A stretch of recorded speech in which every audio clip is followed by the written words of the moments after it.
I think that the credibility of that, it's neither here nor there, for sure. I don't. Diesel, stop, move. The credibility is really high considering that he admitted to it. He didn't admit to it though.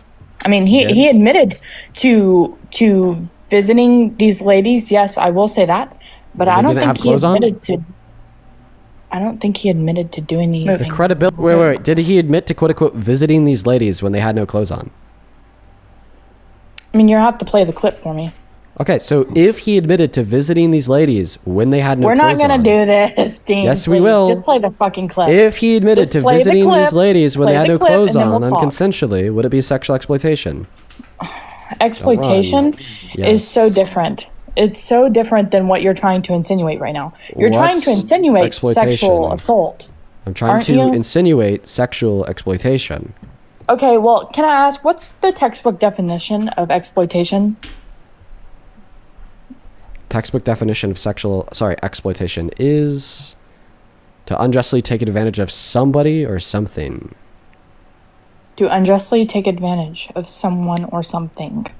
Okay, what's the definition of sexual assault? Why? We're not talking about sexual assault. I'm asking you a question because I think you've been going about this all wrong. Why is that question relevant? Nobody's ever mentioned sexual assault in reference to Donald Trump. A lot of your questions aren't relevant either. I'm just asking you a question. Okay. Can you answer it?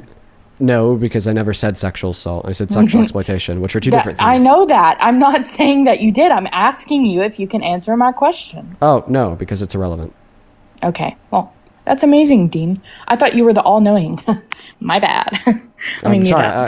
I refuse to answer irrelevant questions because they create distractions. You ask irrelevant questions all the time, and everyone has to answer to you. I don't understand. What's an irrelevant question that I've asked you? I'm talking about other people. I mean, I think we've had a relevant conversation. What's an irrelevant question that I've asked somebody else? I don't know. Even in the sense of abortion, you don't know? Wait, you just said that you don't know. So you don't know the... Okay. Oh my God, someone had a thought, Dean. God forbid. I know. It's really hard to grasp that someone else on this earth has thoughts except for Dean Withers. It's really hard. I think it is hard for me to grasp that you, a Trump supporter, has many of those. Yes, because you weren't just a Trump supporter like a while ago. When I was 14 and I was a Trump supporter, I didn't have many thoughts. Well, I'm glad that you're able to acknowledge when you were 14 you didn't have any thoughts. And I still think you're making way. Precisely. That's Precisely. At 14, that was a really I didn't good have point. many thoughts either. I don't think that you've had many more thoughts at the age of 30 than you did at 14. I'm not 30. Jeez, how old are you? I'm 22. Oh, my bad, bro. Go ahead. So let's get back on topic. Okay, you asked me what the definition of exploitation is. I gave you the definition of exploitation. You then asked me the definition of sexual assault. And then I didn't give you the definition of sexual assault because we're not talking about sexual assault. So where do we go from here? Right. So so you're talking. I want you to play the clip from the Howard Stern show and let's listen to it. I will mute up. I want to hear it with my own ears once again. I've done that. Now, I'll tell you the funniest is that I'll go backstage before a show. Yes. And everyone's getting dressed and ready and everything else. And, no men are... By the way, Chloe, you're not 22, you're 23. But we'll go ahead and play the clip.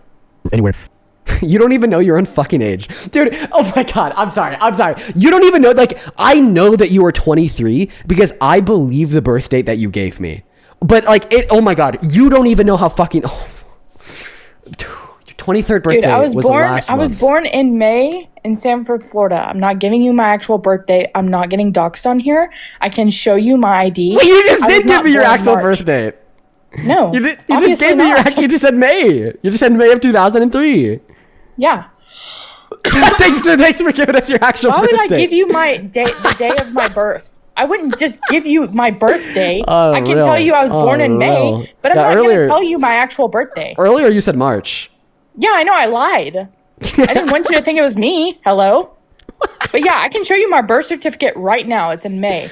Oh, okay. Show me your birth certificate. Miss You really want to see it? Yes, Miss Lady who doesn't want to get doxxed. I will go to my car right now. Show your birth certificate on live in front of 25,000 people. No, do not show me your fucking birth certificate because that will dox you. I'll cover up the bad parts, Dean. It's not a big deal. At least you'd mention your birth is a bad part. I'm sorry. That was too far. Let's go ahead and listen to this. Sorry. My birth was what? That was really too far, Chloe. Let's just go ahead and listen to this clip together. And I'll go No, backstage Dean, go ahead. before a show. Yes. So you have done that. Now, I'll tell you the funniest is that I'll go backstage before a show. Yes. And everyone's getting dressed and ready and everything else. And, no men are anywhere. And I'm allowed to go in because I'm the owner of the pageant, and therefore I'm inspecting it. I'm inspecting. I want to make sure that You're like everything is doctor. good. You're there. Yeah, the dress. Is everyone okay? They're standing there with no clothes. Is everybody okay? And you see these incredible-looking women. And so I sort of get away with things like that. There you go. By the way, you really shouldn't keep your birth certificate in your car. Just a heads up. Yeah, I keep it in my wallet. Not a smart thing. I have to do, 2 copies. But okay, good. So whatever. There's a clip. Inside that clip, we heard Donald Trump describe a place where men weren't around. We heard him describe a place that he was breaking a rule by entering. We heard him describe a place where women were naked and changing. And we heard him describe and barge into that space by taking abuse of the fact that he was the owner under the guise of doing a fictitious inspection. The reason why this would amount to sexual exploitation is because sexual exploitation is to unjustly take advantage of somebody sexually. He unjustly took advantage of the beauty pageant contestants sexually by infringing upon their expectation of privacy in a women's only space where they were then getting naked to then look at them while they were naked, which would amount to unconsensual sexual conduct, thereby fulfilling all necessary criteria of the definition of what sexual exploitation is, thereby being sexual exploitation. Okay, so by definition, let me just backtrack a little bit here. By your logic, a man going into a room full of women who are dressed, undressed, by your logic, that's exploitation.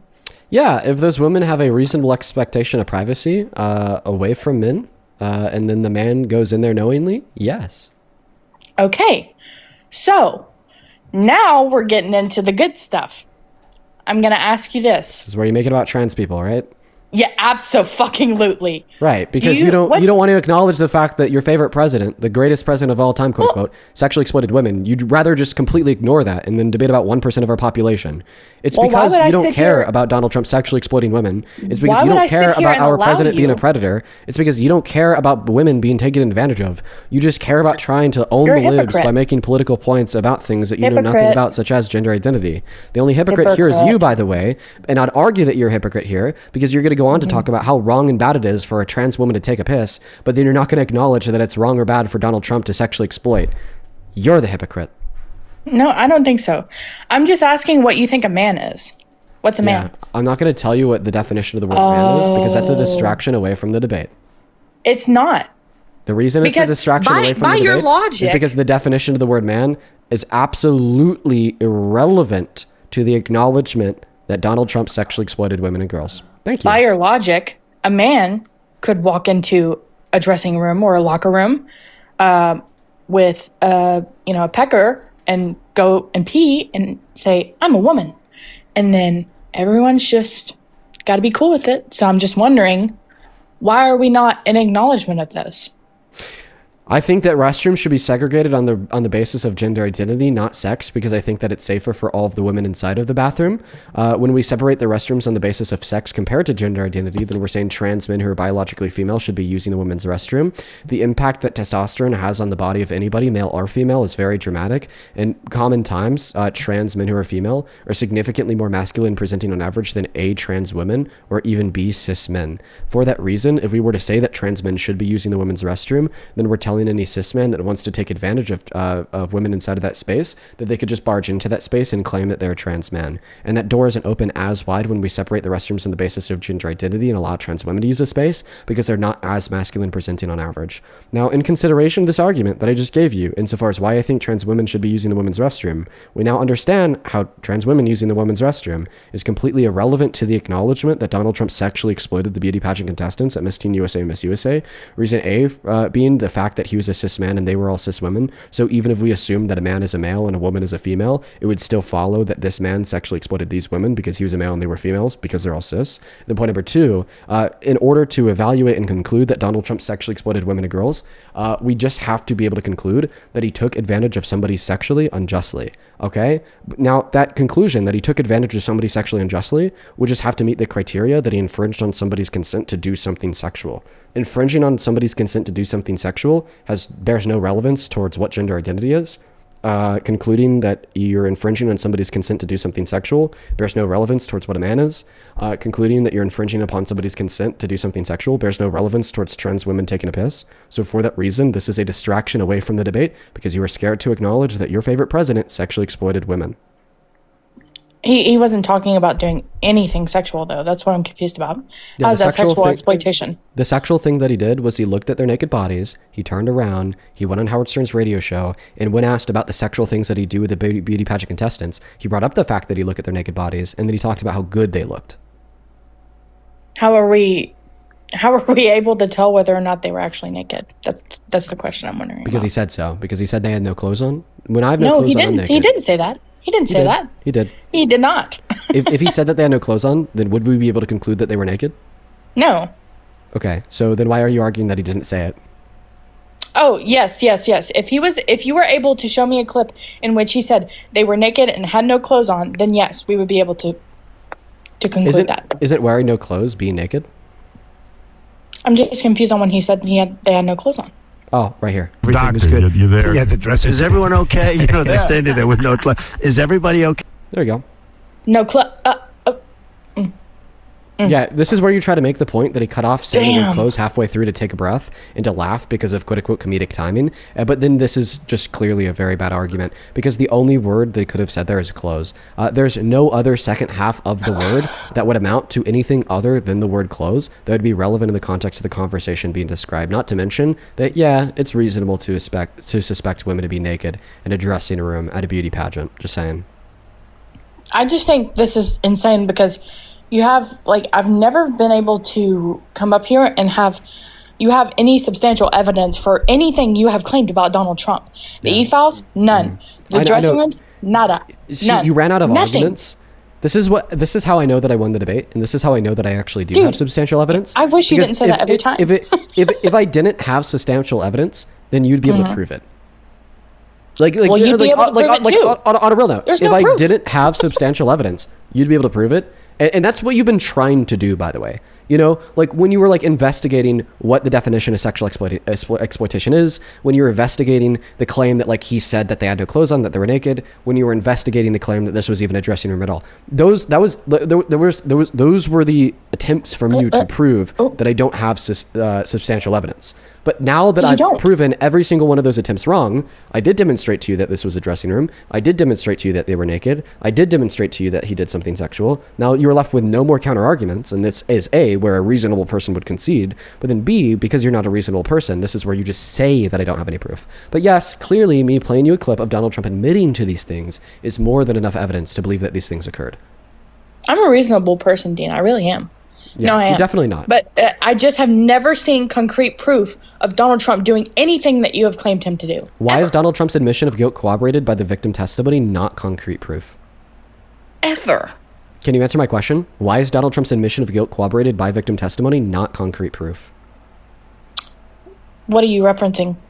I'm referencing his admission of guilt, the 29-second clip that we just listened to in Howard Stern show, corroborated by the victim testimony, Mariah Bill-Otto, Tasha Dixon, so on and so forth. And I'm asking you, why does that not amount to concrete proof? What is a reasonable doubt to the evidence suggested?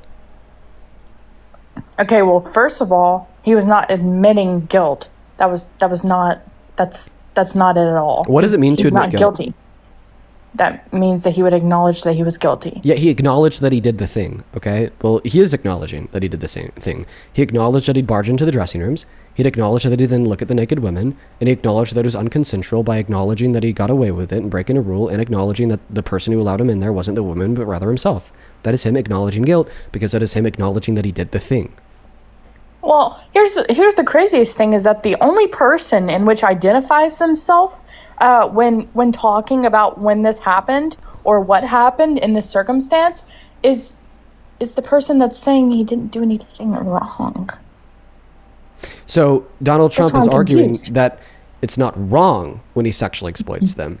But clearly, it is wrong when he sexually exploits them. I wish you actually used your definition of terms in your arguments correctly, because when you say sexual exploitation, that would literally mean that he was doing this thing with ill intent, sexually. And he never said anything, even with the context before in which he's talking to Howard Stern or Howard Stern's asking him questions. He did do it. Even then, it cannot be proven that it was sexual, ever. Yes, it can.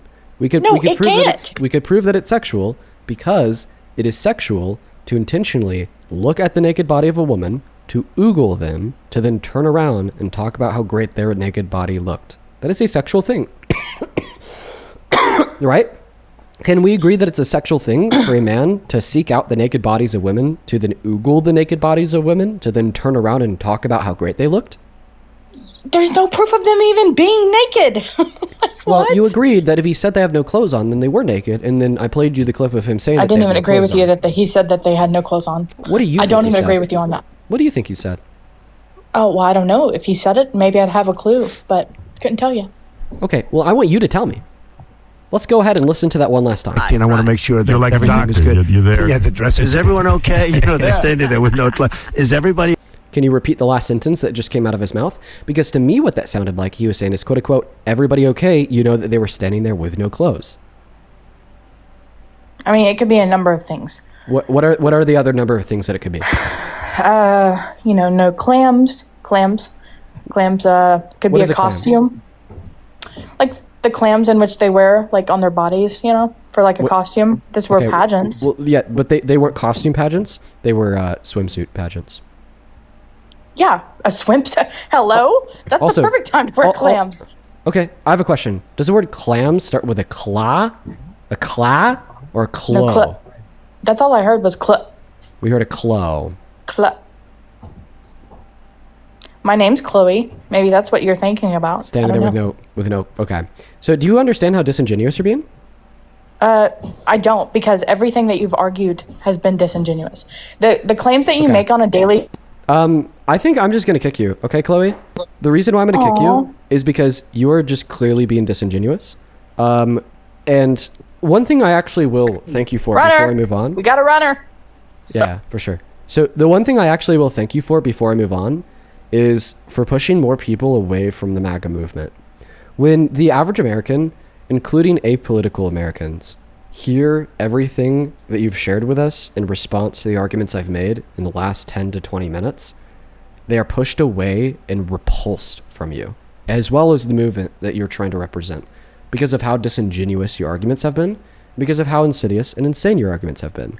When Donald Trump is talking about going into a dressing room where we would reasonably expect women to be naked, especially at a beauty pageant for swimsuits, and then we hear him say they were standing there with no claw, they look great, and then for you to fill in the claw with with clams, and then suggest that maybe they were wearing clams on their fucking swimsuits, when all the women said they were standing there with no clothes, not standing there with no fucking clams, no one believes you. You just sound insane. You sound very unreasonable, and you just sound like a very crazy person who I don't want to surround myself with, because I don't think it's good for me. I don't think it's good for society. And one last thing I'll point out here is I don't think it's good for women and girls. And it's also crazy because you are a woman. Imagine that you were raped, you were sexually exploited, you were taken advantage of. And then the man that raped you, the man that sexually exploited you, the man that took advantage to you, turned around, went on a podcast, said it was funny, and admitted that you had no clothes on. And then, he looked at you naked after barging into your dressing room, right? At Kohl's. Maybe you were trying on a dress. And then all of a sudden, there's like millions of people on the internet saying that, maybe Chloe was standing in that dressing room at the Kohl's without any clams on, because it's technically possible that she went to the Kohl's store to try to find clams to put on her dress that she was wearing to a costume event on Halloween. Or maybe, Chloe's sexual exploiter was just joking about it when he admitted to it. Maybe Chloe's I could just go on and on all day. And clearly, if you were in that position, you would hate the world. You would hate the people who'd make those arguments, and you'd think that society is going downhill so very fast, and we live in a culture that promotes rape to the highest extent. But when you're on the other end of that argument, when you're the one just denying the lived experience of these women and girls, you could hear the testimony from Mariah Bilato saying that she had no clothes on. You could hear the testimony from Tasha Dixon saying that she had no clothes on. And then you could hear Donald Trump say that they have no clothes on. Well, because he technically stuttered when he said the word clothes, it now means that the totality of the case falls apart. All of the women were lying. And even though the word clothes is what Donald Trump was clearly saying, it's the only word that makes sense in the context, You're just going to completely discount it because of the technical stutter when saying the word close. It's gross. It's very, very gross, Chloe. Well, Dean, thank you for giving me that as a woman. I really appreciate it. The sad part is that you don't mean it. I wish you did. I wish you did really appreciate me trying to help you open up your eyes, because that's what I want to do. I want to make the world around me a better place. But you don't really mean it, because you don't want to make the world around you a better place. You don't want to learn and grow and become a better person over the course of your life, because you were dead set in your ways that you're never going to leave behind, because for whatever reason it makes you feel important. Makes you feel important to be a part of the movement that is discussed every day. Makes you feel important to be a part of the movement that is the background on the live stream that I run for an audience of over 20,000 for 7 days a week. It makes you feel important to come up here and embarrass yourself in front of an audience of over 20,000 because so many eyes are on you. But that's all that you care about, is that sense of self-importance, being a part of a group, and not being a part of the outcasts, quote unquote, as labeled by Trump, that are called terrorists, the outcasts that are labeled the irredeemables, the outcasts that are called crazy, all for acknowledging that we shouldn't have sexual predators as president, on top of the other 1,000,000,003 reasons that we go over on a daily basis. Welcome, and how are we doing, Mandy? Do you support Trump? Hey, can you hear me? Yeah, I can. Do you support Trump? Okay. Yes, I do. Okay, how old are you? I am 28. Okay, cool. I'm going to go ahead and thank a couple people, and then I'm going to go to pass that mic off to you. Okay. If you are watching the stream and you'd like to support me or the stream, you can find my Venmo, PayPal, link tree in the bio on TikTok. It's also in the pin message over on that other place. Thank you guys so much for the love. Elle, thank you so much for the $10, who says, play the Veronica clip again. She also says, in there, talking about a dressing room. Yes. No, it did happen in dressing rooms. Chin, thank you so much for the $10 as well, who says, so if you like something, you could just take it. Petulant child. By that definition, you'd be pro-immigration and thus anti-Trump. Immigrants want to live in your country, ergo they're allowed to be there. Yeah, right? Thank you so much for the $10. Rin, thank you for the $10 as well. He says, my family has never talked about politics and always supported Trump, and your account has really helped me see what's really going on in the world. Thank you so much, Rin. I'm happy that we've been able to help you open your eyes. And then Dimmy and Zumba, thank you both for the $10 as well. Huge shout out to Dimmy and Zumba. And then Bigfoot, thank you for the $25 on Super Chat. He says, I mean, you deserve more, but I got to save it for Parker. LOL, keep on being you. Thank you so much for the love, Bigfoot. Let's get 250 Bigfoot W's and then another 200 LWs, who says, I also just want to point out that in the backstage clip, Donald Trump says that he went in there. Backstage is, in my opinion, a space connected to said stage, separated in most pageants by a curtain of some sort, similar to Broadway. Yeah, wouldn't it make sense to say that you're going into the backstage? That doesn't make any sense. You're just going backstage. Then also Lord T with the $10, who says, I think I'm at the point of just letting all of this burn down and starting a new constitution because the cult members keep on defending this, not owning up that they were wrong. DNC bought out. Lord T, I appreciate you for the $10. Listen, Lord T. I think that'd be a good thing, a really good idea for you just to take a day to yourself, bro. Like, I know that you're in here every single day. I care about you. I care about your mental health. And if you're just at the point where you're just saying, let's burn it all down. Okay, while I acknowledge some validity to that point, I think that could indicate that it may be time to just take a day to not think about politics at all for a mental reset. You know, Lord T? A couple people on PayPal real quick. Thank you so much, Lisa, for the $100 donation. Lisa, that is beyond kind. Thank you so much, Lisa. Holy shit. Lisa with the $100 says, Lisa, the LAC from Montana here. Thank you so much. That last guy was ridiculous. He's clearly never been backstage in theater, any event in his whole life. Well done on you for trying to explain things to him. These people have no clue. Love and respect. Well, love and respect back to you, Lisa. That is beyond kind of you. I don't deserve that much fucking money. $100 is so much. That is so fucking much. Thank you, Lisa. Show some love to Lisa down below in that chat. Please, please, please. Thank you so much. As well as Kat Rin. Thank you so much for the $10 as well over on PayPal, and Kennedy. Thank you so much for the $10 too. We have a couple more people to thank on Venmo, and then we're going to hop into that next debate. Do just give me one moment here. Jessica, thank you for the $20 on Venmo, who says, Trump talks like a mob boss, just well-trained by lawyers, just enough ambiguity for deniability. It's obvious that he means it, but people like Chloe get to say prove it. I actually disagree with you, Jessica. I don't think that there's any ambiguity in that clip whatsoever. And then he wasn't even trained by lawyers at the time. No clue how he's gotten away with it legally. Thank you for the $20, Jessica. Bridget, thank you for the $10, who says, as a woman, please tell Chloe she is an absolute disgrace to women as a whole. asshole and we don't trust her. Thank you for the $10. Rachel, thank you so much for the $40 donation on Venmo. Let's get 400 Rachel W's. Thank you so much for that love and support. That is wild, Rachel. Rachel with the 40 says, if a female business owner barged into the dressing room of her business simply to look at the naked bodies of women that worked under her, that would also be sexual exploitation. It has nothing to do with the sex or gender of the person, more so to do with the intent. Thank you so much for the $40, Rachel. I appreciate you. Billy with the $4. I appreciate you. Shelly with a 5. Emily with a 5. Thank you. And then Rita, thank you for the $20. She says Chloe's clearly obsessed with you, Dean. She's highly insufferable. Yeah, she's very fucking insufferable. Thank you so much for the love. And then Abby with another $20 who says, use this for an extra pump of cortisol in your $5,000 soy latte tomorrow. XOXO, the DNC Maxing team. Thank you so much for the $20 from the DNC. Thank you so much. And Tanya, thank you for the $20 as well. He says, Miss Arizona, Tasha Dixon stated that Trump came into the dressing rooms unannounced while women were changing. Yes, corroborating what he said. Dead on the money. Thank you. And this came in 47 minutes ago. I really hope that you're still here because this is fucking wild. Kirstine, that is Kierstine. Kirstine, thank you so much for the $150 donation on Venmo. All of you guys, oh my God, you guys have been so kind today. And I'm just so genuinely grateful. I don't deserve this. I'm so privileged to be able to do what I do. And I'm so privileged, end of story, point blank period. Kirstine, thank you so much for the $150 donation. Kirstine says, listen every day. I hope my kiddos are like you. Kirstine, I no doubt in my mind, you are a great, great mom. Thank you so much for the love and support. I do not fucking deserve that, dude. Show some love to Kirstine down below in that chat.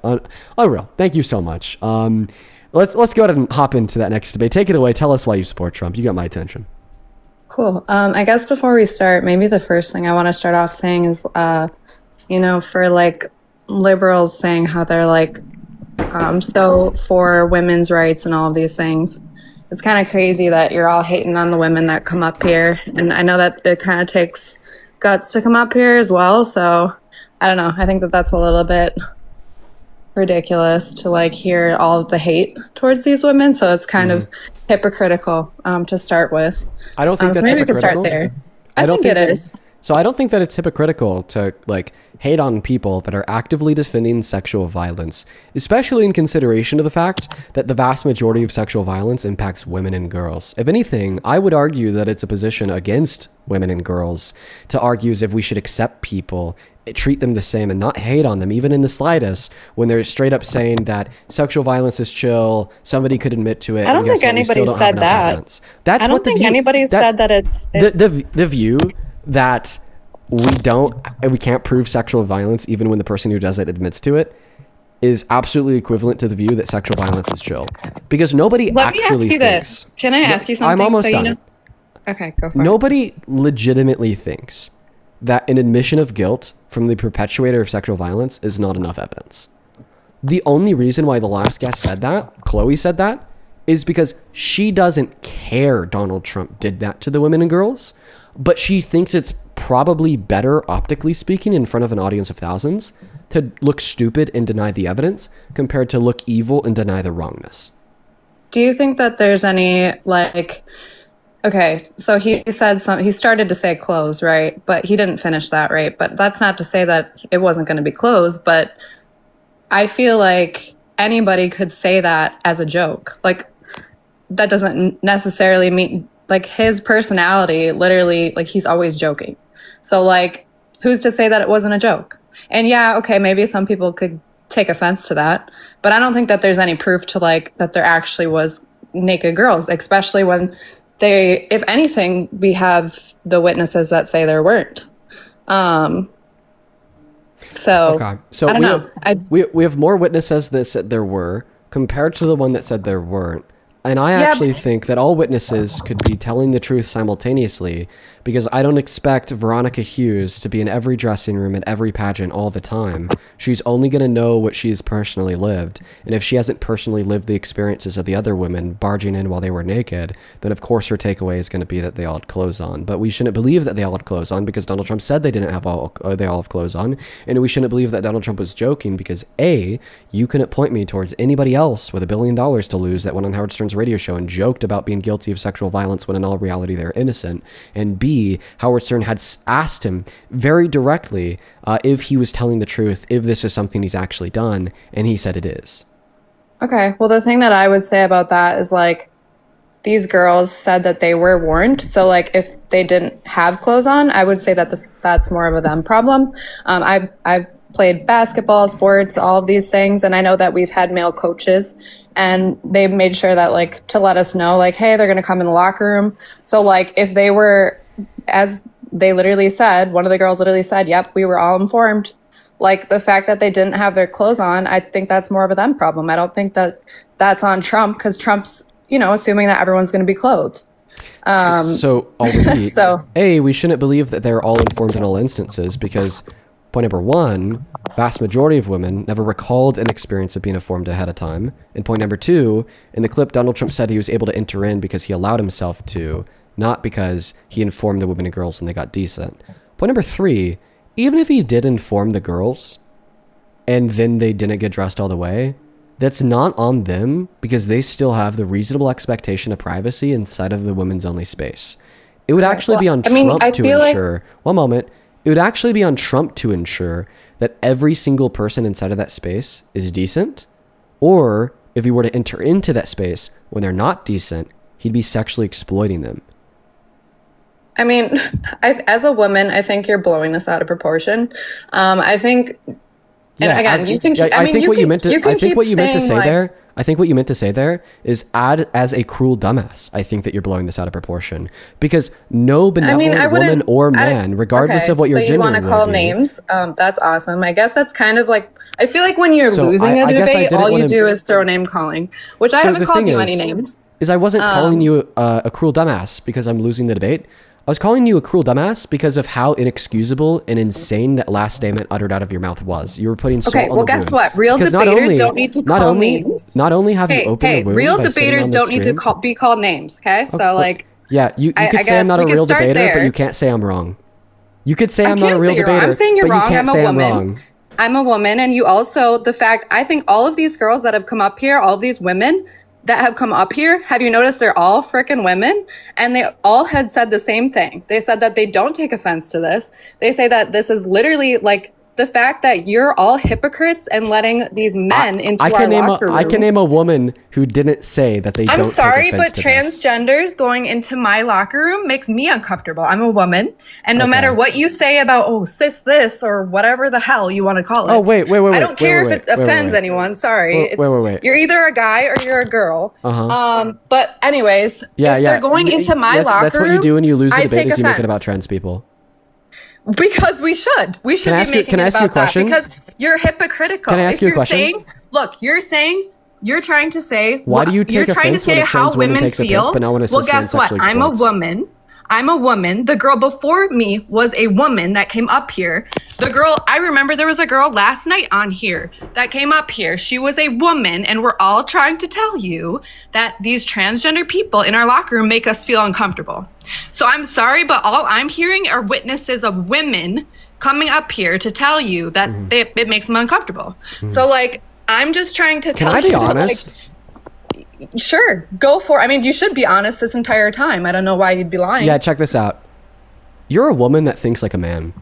And what I mean by that is, just like the men that I've encountered in my own life, just like the men who are governing over the country, you want to downplay the wrongness of sexual abuse and sexual assault when it's convenient to you and your narrative. But what you don't realize here is it's not convenient to you in the slightest, because you're not a man. You're a fucking woman. Okay, you are part of the group, so now you're trying to tell me which has been subjugated. One moment, you're part of the group in which has been subjugated to the generations of everybody having a story to tell, and then everybody not being believed by the men in society because, once again, the men don't think it's a big deal, right? You're a woman that thinks like a man, and it's not just hurting other women, but it's also hurting yourself. Now, the second thing I'm going to say here is, you argued that you shared your feelings with me. You don't feel like it's a big deal. I don't care about your feelings. I care about how you can be compelling in reference to your feelings by purporting a legitimate argument to dispute the claim that this is sexual exploitation, because the definition of sexual exploitation would be unjustly taking advantage of somebody sexually. And clearly that's what Donald Trump admitted to when he argued that he would allow himself to barge into this space. And then inside of this space, he'd look at naked women, knowing that he couldn't be inside of that space and that he broke a rule by stating at the end that he got away with it. Dude, no one gives a shit about how you feel. We only care about what you could prove. And also, one last thing I wanted to address here, and I'll send you an invite to unmute, is you then went on to like whine about trans women taking a piss. So why do you get uncomfortable when you think about a trans woman taking a piss, but you don't get uncomfortable when you think about a cis man taking advantage of naked girls? That's not only hypocritical, but very, very, very problematic. So when did he take advantage of the girls exactly? Yeah, when he barged into their dressing rooms and looked at their naked bodies. That's when. He didn't barge in. He let him know. So again, really? I'm confused on where the exact evidence. Were you in that room? Hey, were you in that room? Wait, I have a question. So you're saying that he let them know in advance because that's what he Veronica did. Yes, Hughes said, one of the right? girls literally said that. Okay, so do you believe the girls that said that they were not given a heads up? No, I think that those girls just want to post a story and want why? to So why do you believe highlighted Veronica? Because but you don't believe Tasha. Propaganda, 100%. But how do you know? That. But how do you know that the propaganda is Tasha and not Veronica? Exactly, we don't know that, right? So okay. So then you don't don't know that they're given a heads up. Sure, so then at the end of the day, you don't know that they're given heads up. Wait. Perfect. You just told it because you just argued that we do know he barged into the dressing rooms and looked at them while they're naked, but we don't know that they were given heads up. Holy fuck.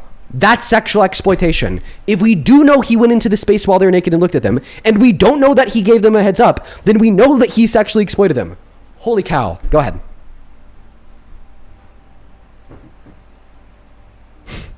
You walked yourself right into that one. Oh my God. You walked yourself right into that one. First of all, no. All I walked myself into was your word salad and you muting me. I don't think that that's like proving anything, to be honest. But at the same time, emotional argument. So you know what? I can say like what I think, right? And you're telling me what you think, but neither of us were in that room, so we both don't know which propaganda it would have been. So at the end of the day, you can't say that Trump was going in there with any malicious intent because you weren't there. You don't know. I don't know. So at the end of the day, it's mute. It's a mute point. Okay. The reason why your argument fails is because the person who was there is Trump. It's because you're saying it does. There's no evidence. There's zero evidence. Did you notice I was about to give you the evidence, but you stopped me from giving you the evidence? You're going to repeat yourself instead of letting me speak? You've literally given your quote-unquote evidence, and it's not evidence. Him going into the locker room is not evidence, because he literally told the girls that he was going to go in there. Wait, I thought that you just acknowledged that you don't know that. Okay, but you don't know that he didn't. So you can't say that it wasn't. You can't say it either. Like, this is my entire point. You're sitting here trying to say, think about it this way. And that it didn't happen for sure, right? Think about it this way. So you're wrong. You're just wrong. Think about it this way. Think about it this way. Okay? Are you ready to think about it? I've been thinking about it, and I mean, I think you're completely wrong. Okay. So I would argue that we have very strong evidence that he didn't give a heads up in all scenarios. I don't care what you think is considered strong. That's opinion. And again, it's just an opinion. The liberals, it's so opinionated and feelings. It's in your feelings. These women are in their feelings. Like, I'm a woman, and I'm telling you that like no foul play was done here. Like, okay, that claim that no foul play was done here, does that come from your feelings?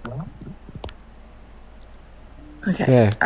Yeah, Mandy, you need to think before you speak, or else you'll just wind up embarrassing yourself more. And you know what, Mandy? I don't feel embarrassed because I feel like we both didn't win here because you didn't prove anything. Like, we literally every time I tried to, you all we've interrupted proved is neither of us were in that room on that day. So we can't. No, we can't. Every time I've tried to. And I think otherwise, you know what's crazy? I think I could prove otherwise, but you don't let me because you but you want to know what's crazy? Is like so that. much you just shit has. Me, you didn't allow me. I'm sorry, awesome. But I just want to say this one last thing. This is all I have to say. Yeah, and then you're gonna leave. I know, Mandy. You come up here, you steamroll, you try to make an argument, you fail because you're wrong, and then you say, "I gotta say one last thing." You say one last thing. It's usually like hateful and like and vindictive because you just lost the debate, and then you leave. It's a fucking script, dude. Yes, we do know that he didn't give them a heads up in all scenarios because he said that he'd barge in doing a fake inspection because he was the owner.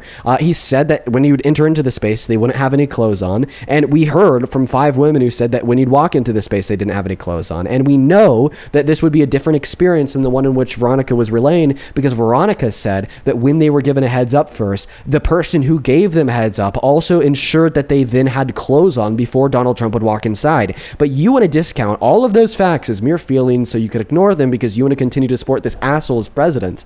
And by the way, even if we completely ignore his character, he's a piece of shit. Why are you fighting so hard for the guy that wants to like destroy the economy and has ushered in the worst jobs report since through ignoring recessions, the most manufacturing bankruptcy since 2010? I love how you're ignoring the fact that we had the highest inflation we've ever had at 9% under Biden, and we fucking had millions of illegal immigrants come into the country.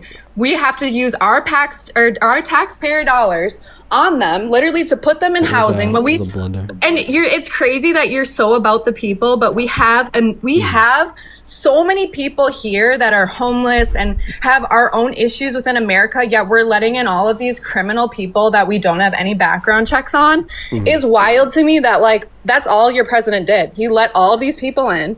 He literally, our freaking inflation was through the roof. Nothing was affordable. Housing wasn't affordable. We're not going to talk about groceries. We're not going to talk about you want to sit here and whine about gas prices right now when they were literally higher under Biden when there wasn't even a fucking war going on. Like, it's just wild to me that like you're gonna sit here and all you guys have to sit on is, he walked into a locker room. So like, okay, I'd rather have a frickin' president that walked into a locker room than have frickin' everything be unaffordable, have all of these illegal criminals that are killing people left and right on the streets, our citizens, and then the fact that everyone in that room didn't stand up when Trump said, would you want to stand for the actual citizens over the legal immigrants? And no one fucking stood. Like, talk about pathetic. I'm sorry, but like,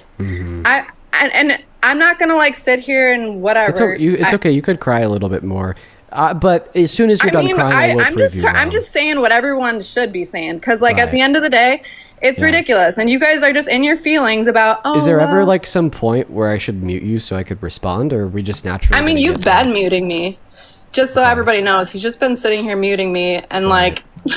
Word salading and then calling it like, I'm winning. Like, no, you're not. You're not fucking winning. You didn't win anything. So you didn't show any proof of anything. Okay. You've been muting me the entire time. Right. And I'm pretty sure I'm sitting here with frickin' facts of the frickin' inflation and the higher gas prices and when everything truly went up was under Biden. So I'm sorry, but there's literally nothing the Democrats did nothing.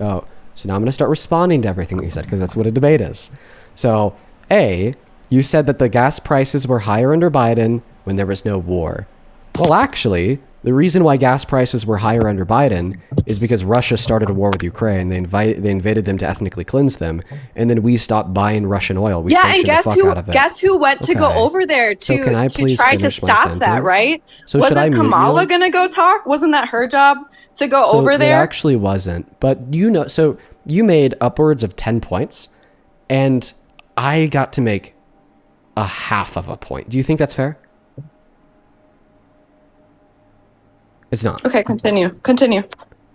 So your first blunder was to suggest that Biden made the gas prices higher. Well, that's certainly not true. Which you did. Well, because, okay. Andy, do I need to mute you?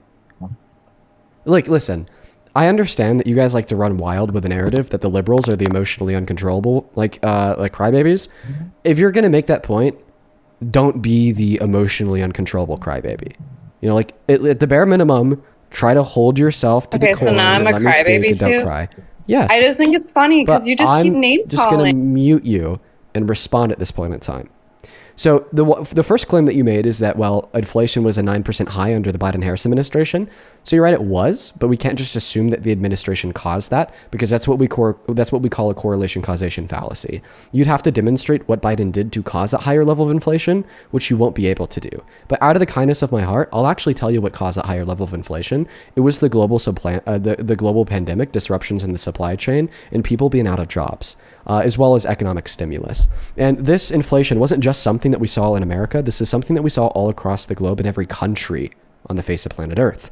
But a fun fact I'll share with you here is because of the awesome leadership of the Biden-Harris administration, we were able to actually rebound from the inflation onset by the pandemic in America faster than any other country in the G7. So I hope you guys see that, no, I'm not the crybaby, because I'm the one that's exploring nuance here. I'm the one that is exploring fact here, and she's just the one parroting a talking point she heard off the TV here. Now, the second claim that you made here is that we had higher gas prices under Biden when there wasn't a war. So that point was just analytically false to the maximum. There was a war. It was Russia's invasion of Ukraine. Russia accounted for 25% of the total OPEC oil production. When we sanctioned their oil because they invaded Ukraine, we lost access to 25% of the global supply of oil. The basics of economics are as follows. You have a supply curve, you have a demand curve. When demand stays the same and supply goes down, prices go up. So prices went up when we sanctioned the Russian oil. That wasn't just the Democrats, that was the Republicans too. By the way, Trump, coincidentally, this is one of the only things he's done that I support, has made those sanctions on Russian oil stronger. Okay? The second point that I'll make here is that it's crazy you're talking about a president making the price of gas higher when we're looking at Donald Trump today starting a war in Iran, leading to the shutdown of the Strait of Hormuz, causing $1 increase in the average price of a gallon of gas. Holy shit. The third thing that you said in your long soliloquy there is that the Biden-Harris administration let all these criminals into the country. Well, that's certainly not true. Or else they would have had higher deportation rates of undocumented immigrants with bad crimes on their record compared to Donald Trump today, not to mention you're a hypocrite, because Donald Trump is a criminal that you let run the country. Who are you to say shit about merely letting them in? And Donald Trump's also a hypocrite, because he's the criminal that's turned around and given full and complete presidential pardons to the violent criminals that tried to kill cops on the steps of our Capitol, like J6 rioter DJ Rodriguez, who tried to kill Officer Fanone, let him out of jail, then labeled them as a patriot. Not to mention the cover-up of the Epstein files, having his name illegally redacted over 1 million times, having 2 million files not released at all, and having the names and identities of the co-conspirators inside of the Epstein files completely redacted out of accordance with the law and in defiance of Congress in protection of the criminals. But go ahead. Ignore every single data point that I just shared. Yeah, but if he was in those files, then why didn't the liberals release it when they had it? Good question. Because the Biden White House saw independence between the DOJ and the White House. And we know this to be the case because it's not a hypothetical that the files make him look bad, because we've already had files released that make him look bad. Like the letter he sent to Epstein in 2003 depicting the naked body of the girl with the statement, "May every new day be another wonderful secret." Or Epstein's letter to Larry Nassar, another child rapist, who says that Donald Trump shares the affiliation for young, nubile, sexually attractive girls. Or the credible accusation made against Trump that Epstein introduced her to Trump and then Trump did bad things to her. And this accuser was able to successfully sue Epstein for millions of dollars because he raped her. We know that he was sex trafficked by her. Okay, all of these things and many other things make him look bad, whether you like it or not. Maybe it makes him look. Maybe it could. You could argue that it makes him look bad, but I don't think that. White House release those things? But I don't think that there's any. There's just. And did the Biden White House release those things? There's just not enough proof. Did the Biden White House release those things? There's nothing. Did the Biden White House release those things? There's nothing that. Did the Biden White House release those things? Yeah, what? No, there's something that has made him a criminal. He's found guilty of 34. I'm talking about Epstein. Oh, you're talking about Epstein. Perfect. Well, we already know that you don't care about sexual violence because a civil court determined that he raped a woman, and we just heard him admit to sexual violence in the sense of sexual exploitation. Then he turned around and said it wasn't that bad. Again, I think it's propaganda. I think it's like one of those like. Yeah, everything. What do you have? Is this propaganda? Yeah, did Trump rape Miss Carol? No. Like, yeah, you're just literally proving that. No, like, and then everything that. Oh, wait. Can we touch on that real quick? So this jury verdict form proves that Donald Trump raped Miss Carol. Would you like to know why? I'm assuming you're going to tell me, right? Yeah, perfect. Because the action that the jury determined he was guilty of was forcefully penetrating her vagina with his fingers without her consent. Under the strict and narrow definition of the word rape in the state of New York at the time, it wasn't legally rape because their strict and narrow legal definition was only the penetration of the woman's female member or the man's male member, not the penetration of the woman's female member or the fingers. Therefore, legally, they could only determine this to be sexual abuse. But clearly that's still rape. What did she provide, though? We could agree that the definition of rape would include the penetration of a woman's female member with any part of a man's body, especially his fingers. What did she provide, though, outside of just her word? Don't pivot. Outside of her testimony, Don't what pivot. did she Don't provide? pivot. You're pivoting away from acknowledging that the jury determined that he raped her. Please acknowledge that the jury determined that he raped her. The jury determined it, but based off what? What she said? Based upon the evidence. What was the evidence besides her testimony? Yeah, for sure. The testimony of 7 other people. Yeah, what the else is therapist notes there? from What's the 90s, actual evidence? inconsistent. Because anyone Well, I'm can- trying to tell you, but you're guess what? interrupting I me. You had a asked me what friend the in evidence college. was. I'm trying to tell you what the evidence was. Why are you Sir, interrupting me? I had a friend in college. Why are you who interrupting me? literally You was asked me what the accused of evidence rape. was. I was just Look, trying to tell you what the evidence I was. had You a guy asked in me what the college. evidence was. Let me tell you what the evidence was. Holy okay, fuck. tell me. Thank you. And I'm not going to take the evidence. testimony because that's not evidence.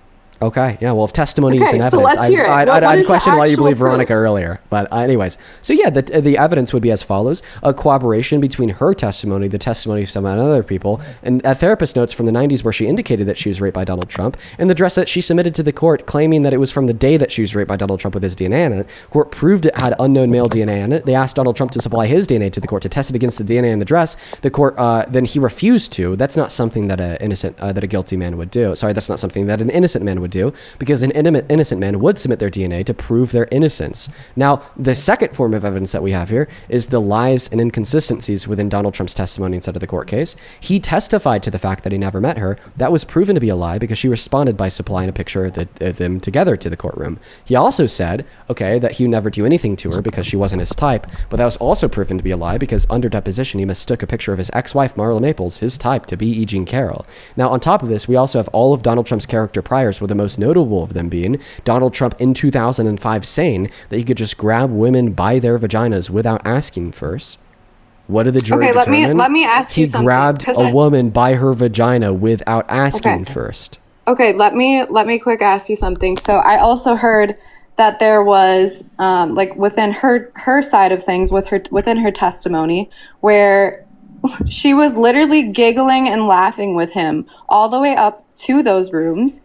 And then on top of that, he asked if she wanted to try on underwear and she said yes. So I think that like if I'm sorry, but if I'm in a store and a guy is like, hey, you want to go try on lingerie? Like, and if I'm not into it, I'm not going to be like, oh yeah, like let me go try on lingerie for you. Like, I'm pretty like positive that's not at this point. I feel like that's just egging it on. I'm sorry, but like, I won't say that like, you know, whatever, like if he did it, whatever. But like what I'm saying is like, I don't think that there's two people, right? And like she was literally egging it on. So like, I feel like she put herself in that position. 100%. Like anyone that would not want to get touched by this man would not go try on lingerie in front of him. Period. I don't know. I think that's what do you got to say to that? Like, honestly. You can't sit here and say that that's 100% on the man. I'm so disgusted. Hearing this every day has really impacted my mental health, and I'm sure that the same thing is true. So has having trans in our locker rooms. I'm disgusted with you guys too. let you speak for as long as you wanted to. Now you will be quiet. No, you didn't. You muted me the entire time. Are you delusional? I literally just let you speak until you had nothing else to say. Okay, you have more to say. Go ahead. What else do you have to say before I could speak without you interrupting me 2 words on? Okay. Well, one, I would say you just I feel like you lose all these debates and all you have is to like mute people and call them names. Like now I'm delusional. And then now you're all of a sudden winning the debate in your mind, right? You're telling all your fans, "Oh, I'm winning," but you're really not. I literally just proved a point. This girl literally said yes to going and trying on lingerie. I tried to respond to the point and you wouldn't let me. Okay, so respond, because you were sitting there like speechless for like 2 minutes. The reason why I was sitting there speechless is just because I'm taken aback by the victim blaming rhetoric that I'm hearing from you in consideration of the fact that once again you're a woman. Okay? For you to sit here and say that men own the bodies of women if women do things that could be construed as a sexual engagement is disgusting. I don't care if E. Jean Carroll was giggling at him. That doesn't mean he owns her body and could do whatever he wants with it. Did I say that? No. I don't care that E. Jean Carroll was willing to go into a dressing room with him. That doesn't mean that he owns her body and could do whatever and I never made that claim. That is exactly what you said. You said, and I never made that claim that he owned her body. That is exactly what you said by arguing that because she was giggling and because she invited him into the dressing room with him, that therefore it wasn't rape when he penetrated her vagina without her consent. This is the issue. Just because a woman gives a man attention doesn't mean that woman wants to have sex with that man. Just because a woman is even romantically Again, I never made that claim. You're literally saying this. On any level with a man doesn't mean that that woman wants to have sex with that man or that man can do whatever he wants to the woman. Now, you continue to say that you never made that claim. You did. You said that because she was giggling, because she invited him into the dressing room, she egged it on, and she put herself into the situation where she had her vagina penetrated unconsensually. Therefore, he's not to blame. Therefore, it's not rape. I need you to understand, okay, that rape exists even inside of marriage. A woman that is so infatuated by a man that she's willing to put a ring on her finger and be there for him for the rest of both of their lives because of how much she loves him and how attracted she is to him can still be raped by him because that doesn't take the consent away from that woman. So clearly, a woman who Donald Trump just met that, you know, probably was at least on some level interested in Donald Trump because she did invite him into the dressing room. That does not mean that therefore gave Donald Trump the right to pin her down forcefully and penetrate her vagina with his fingers. Okay, but again, we don't have there's no evidence of that. Besides her testimony. I gave you all of the evidence. I went through and I listed it. I gave you the evidence. Her trying to submit a dress that didn't have any DNA on it. Mandy, I gave you the evidence. That's not evidence. I itemized the individual articles of evidence. And then your refutation of the evidence. No, Mandy. Your refutation of the evidence was to merely say that she egged it on. Therefore, I've now debunked your refutation of the argument. Listen, you didn't debunk anything. Can you admit that you were wrong in the part of arguing that she's to blame? You debunked it. I'm just Can you admit that you were wrong on the argument of saying that she's to blame because she invited him in the dressing room? If it was actually true, yeah. If it was 100%, if there was enough evidence, no, but there's not. There's not enough evidence. Thank you for conceding your victim blaming rhetoric. I appreciate you. Okay, but let me ask you this. No, Decoy, thank you for the $10 over on Super Chat. Who says facts over feelings is always projection. The right cries in their feelings on trans people, making them uncomfy. Then they cry about Donald Trump losing court cases. They cry about his bad economic stats. Thank you for the $10, Decoy. Yeah, I don't know, man. Trump is such an idiot, and so are his supporters, like this crazy lady. Yeah. Thank you so much for the $100, Christopher. I appreciate you so much for the $100 donation on PayPal. Let's get 1,000 Christopher W's down below in that chat. I really appreciate you so much for the $100 donation. Losing a debate thank you so much for the love. I'm just going to take a moment to thank my donors. Christopher, thank you so much for the $100. Christopher, the $100 says, Dean, I just realized I spelled your name Dean in the comments tonight, but for my stupidity, but most of your patience during tonight, here's a gift. Well, thank you so much for the $100, Christopher. That is beyond fucking kind. $100 is a shit ton of money, and I'm so very grateful for you. Please show some love to Christopher down below in that comment section for the $100 donation. Same thing to you, David. Thank you for the $50 donation, who says, hey, Dean, keep up the good fight on changing minds. I've been watching you for months, and it's great, and it's been great seeing all the minds that you've helped change by showing them the simple facts. Keep it up. Thank you, man. I'm happy that we could change minds out here, and I'm happy that we could leave people like Mandy in the dust. And thank you so much for the $50 donation. That is beyond kind of you. And then Kelly with the $10, who says, the fact that this woman had the audacity to say word salad after she spoke for 10 minutes about how women are to blame for being raped and that victim testimony is not evidence, disgusting. Well, it's because these people are barely sentient, Kelly. They don't have the ability to introspect. They don't have the ability to reflect on the last thing that they said. They don't have the ability to reflect on their actions. So yeah, I agree. There was the audacity for her to say word salad. Hey Dean, can we try to not insult each other in a debate? Because I haven't said anything to you. I'm not sure why I keep getting insulted.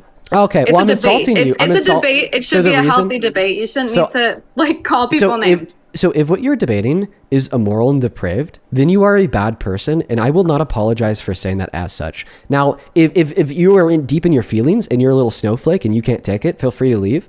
But I'm just No, I mean, you what's just true. Okay, but so I'm I'm almost done with thanking donors. Thank you so much, Colleen. Thank you so much for the $5. Jenna, thank you for the $5. Devin, thank you for the $5. Then Ashley, thank you so much for the $10. Who says, I voted for Trump. I'm an autistic mom, and Trump doesn't shows that he doesn't understand the complex life with complex kids.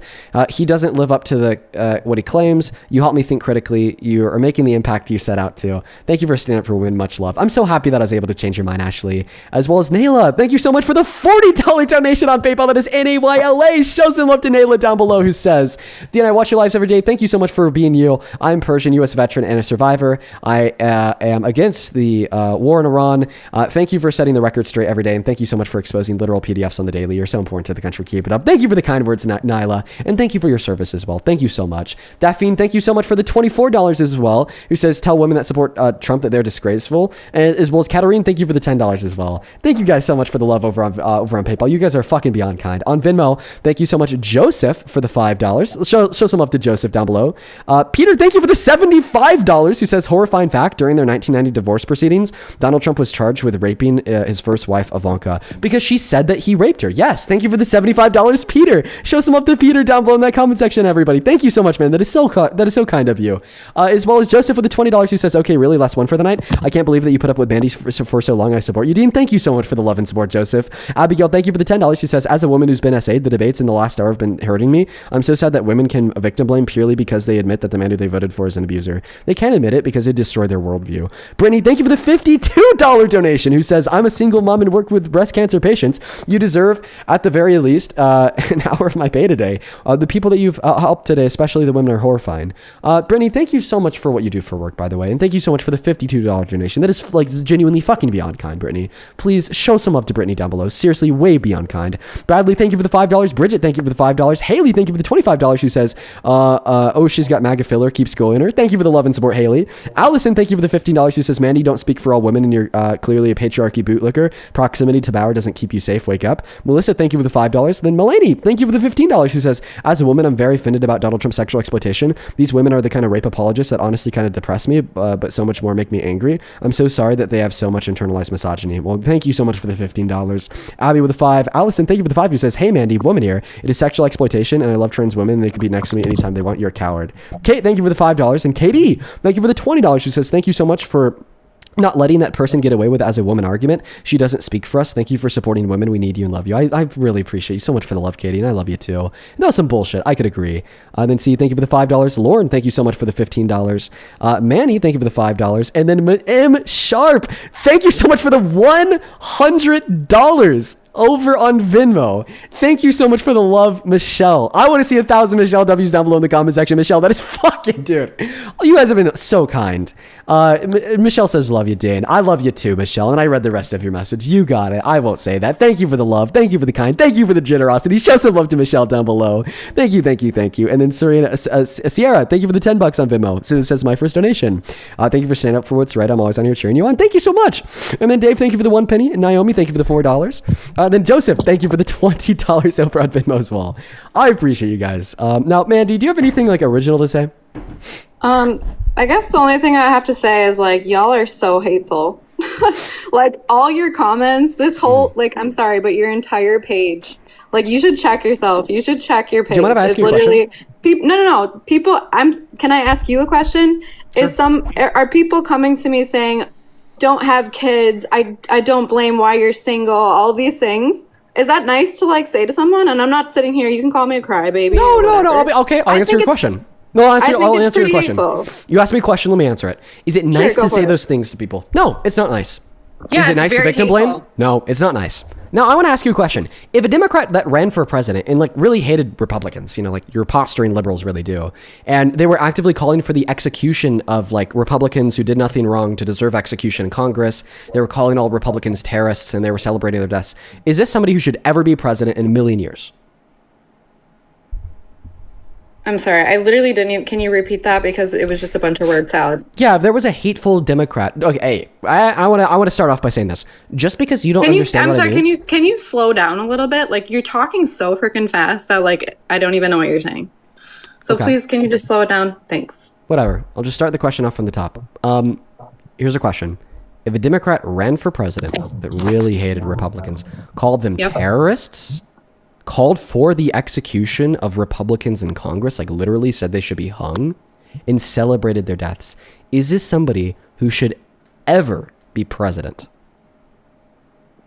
Okay, so I'll say no. Like, I don't think that that's like cool to say, right? I'm not going to say no that they should be president, because I don't base it just off of like, all you guys care about is like morality. When it comes down to it, every single freaking president we've had whining has about said, what people in the comment section are saying? No. Listen, please listen. Let me finish. I'll land my plane.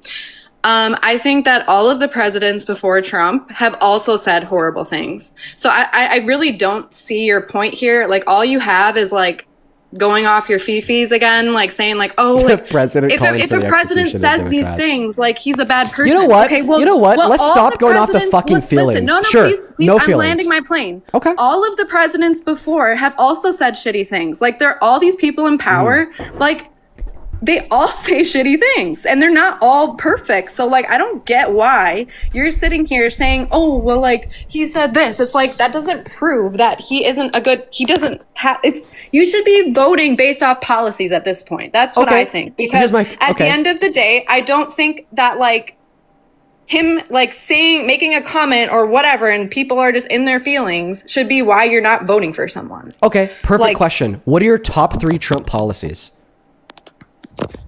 I think the whole migration or the immigration. Whole migration? No. You said no feelings. So let's only talk about policies. A policy is a bill that is passed by Congress. Tips. No, one moment. No tax and then on signed tips, into law by president. So what is it? No feelings. No feelings. Just policy. Okay. Yeah. What is your favorite policy? Keep in mind that a policy would either be an executive order or a bill passed by Congress and then signed into law by Trump. No feelings. What is your favorite no Trump tax policy? on tips. I think that that's great. I wanted that. I voted for that. But guess what? I won't even reap the benefits because I live in a democratic state. Oh, wait. No, feelings. Sorry. Those are all feelings. Let's just talk about the policy. You said that your favorite Trump policy was no tax on tips. Perfect. So the reason why you shouldn't support the big, beautiful bill and no tax on tips is the fact that in consideration of all the tax cuts in the big, beautiful bill, the CBPP, which is the Center on Budget and Policy Priorities, tells us that the average American making at or under $51,000 per year will actually be worse off than better off because of the big, beautiful bill, because of things such as increasing the cost of living to do with rolling back clean energy subsidies, which the CBO tells us will increase the price of energy by upwards of $500 per year. The cost of living has went up under Biden. Oh, but no feelings. No feelings. Stop the feelings. We're only evaluating policy. No. You're pivoting because we're only evaluating policy. Stop interrupting me while I'm doing an evaluation of policy.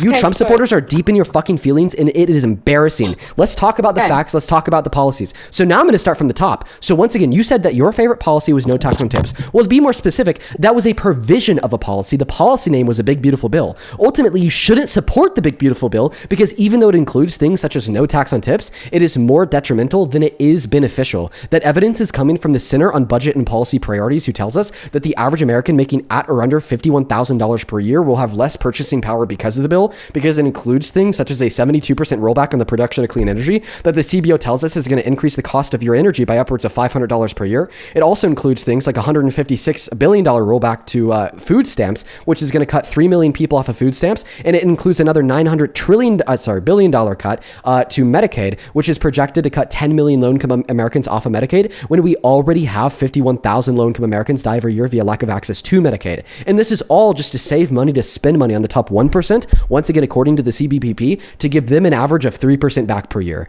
These are the facts about the big, beautiful bill policy. Since you said that we don't care about anything else but policy, I now want to hear your intelligent, comprehensive rebuttal to the series of subsequent facts I shared to you about the big, beautiful bill. Keep in mind, pivoting back to Biden is not talking about the big, beautiful bill. Talking about Democrats is not referencing the big, beautiful bill. So I want you to debunk my argument against the policy.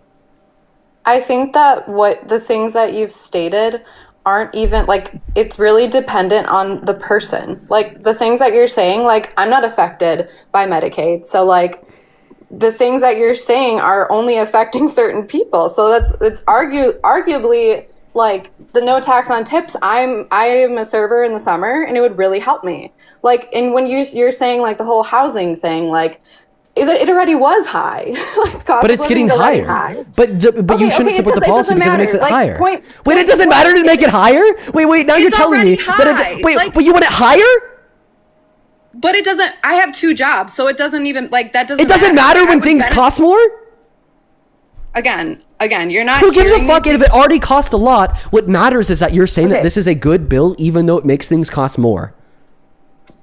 I don't understand that part, I guess. I know, because you don't understand policy, you don't understand economics, you don't understand what a 72% rollback in clean energy production would do to the market of energy, and how this would overall reduce the supply and increase costs, because you don't care about policy, you just care about like latching on to whatever fucking like agenda in the moment of you think would help you further the debate. Because when we're talking about how Donald Trump is a rapist sexual exploiter that wants to kill his political opponents per self-admission, well then you claim that I'm a snowflake because I care about who he is as a person and we should just care about his policy. But then when I give you a comprehensive rebuttal of his policy, all of a sudden you don't know what the hell I'm talking about because you don't know shit about economics. I still stand by the fact that I think certain people will benefit and certain people won't. But overall, the average American is not benefiting. The economy is worse off. But look, you can say... How do you explain the fact that last year we had the most manufacturing bankruptcies since 2010? How do you explain the fact that last year we had the worst jobs report on record since 2003, ignoring recessions? How do you explain that?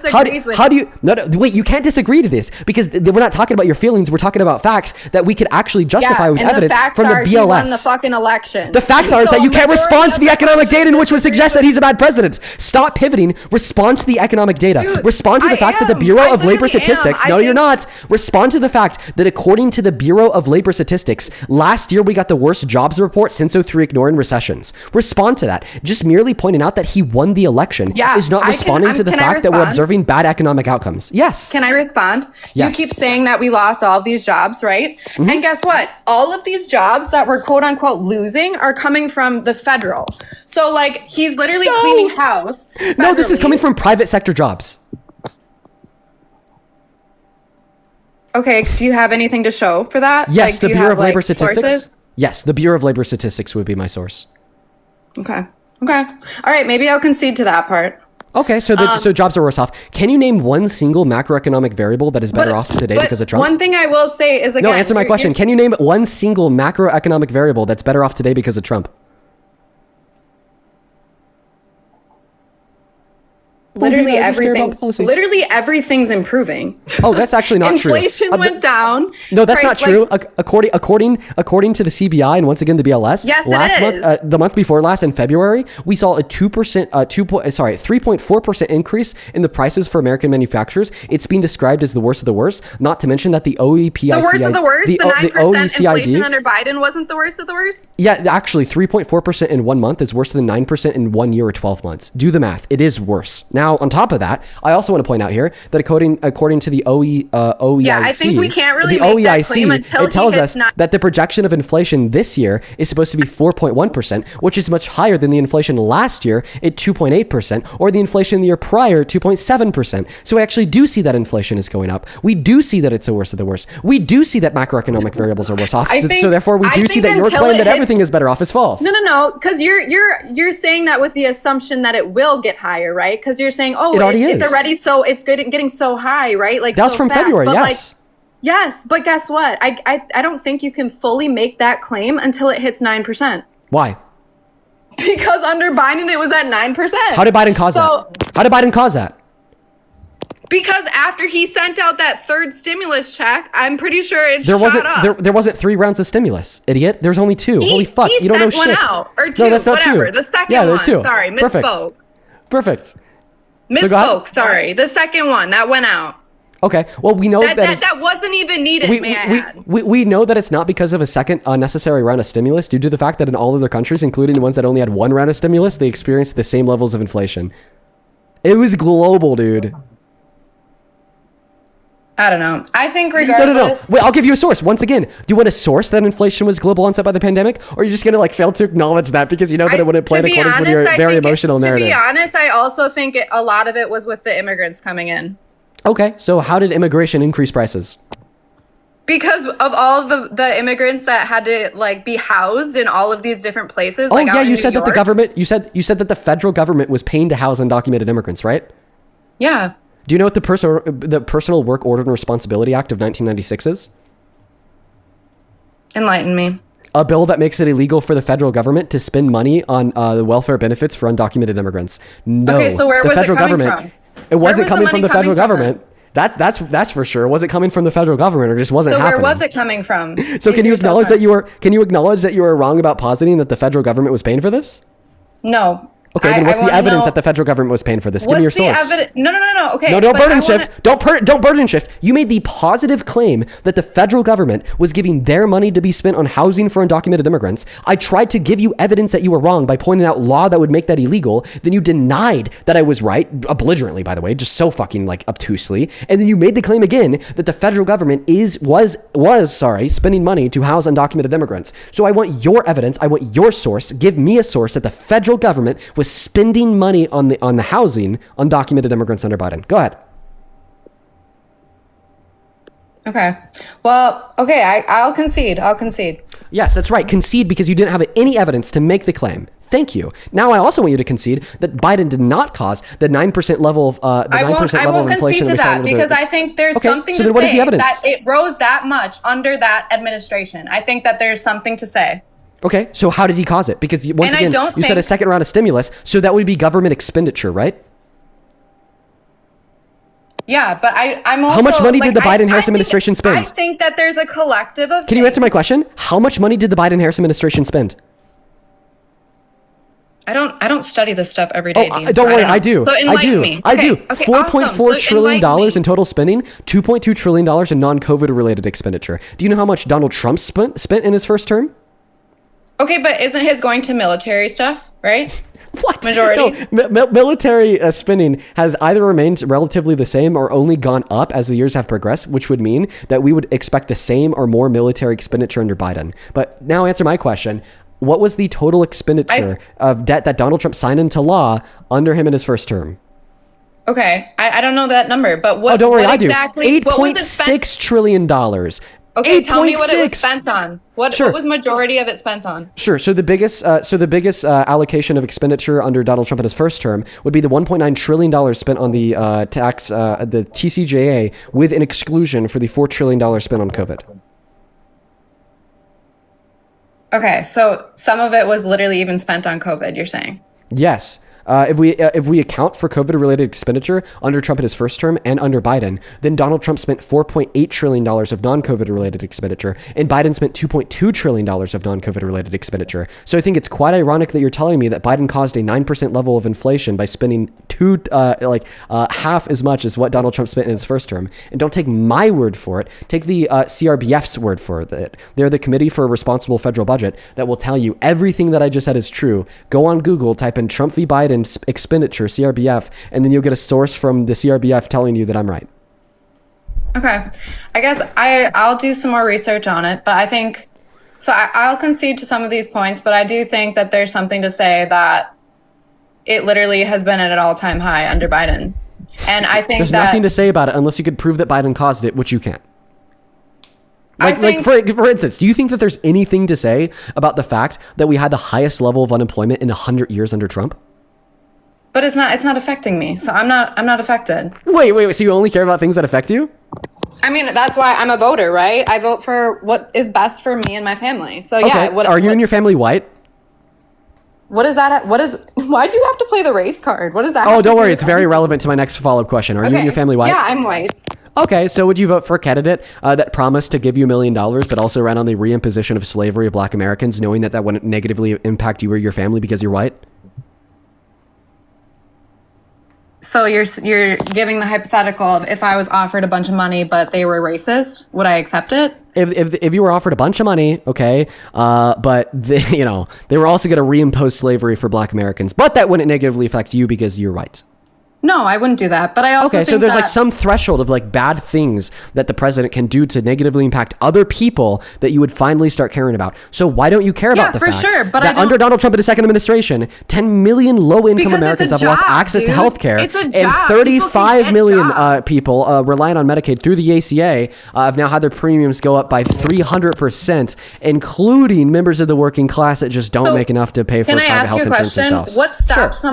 What stops someone from going and getting a job? Like if I lost my job today, what's stopping me from going and getting another job? I don't know. Maybe your reputation being destroyed after you admitting that you support victim blaming on a TikTok live in front of 20,000 No, like people? for real though. No, I'm asking that question though. Your complaint is there's all these job lots. Yeah. Okay, so if what's I stopping lost people my from job getting today, a job? Yeah, A, would like a stop me from competitive getting job another market job within particular tomorrow? industries within particular places. B, like having a college degree and like a specialized work interest, but you don't have any jobs that are being offered. I mean, at in that point, accordance I with think said it's kind of specialized an work interest in the excuse, area that you right? live. You asked me for an answer to the question. I'm trying to give you one. but And then you just say I that it's mean, all none excuse. of that What is the relevance really- of the question to the debate? There's not. The relevance is like you're asking me like what means something to me, and yeah, someone losing their job doesn't really mean as much because it's not something that's detrimental. Like they could go get another job. Like it's simple.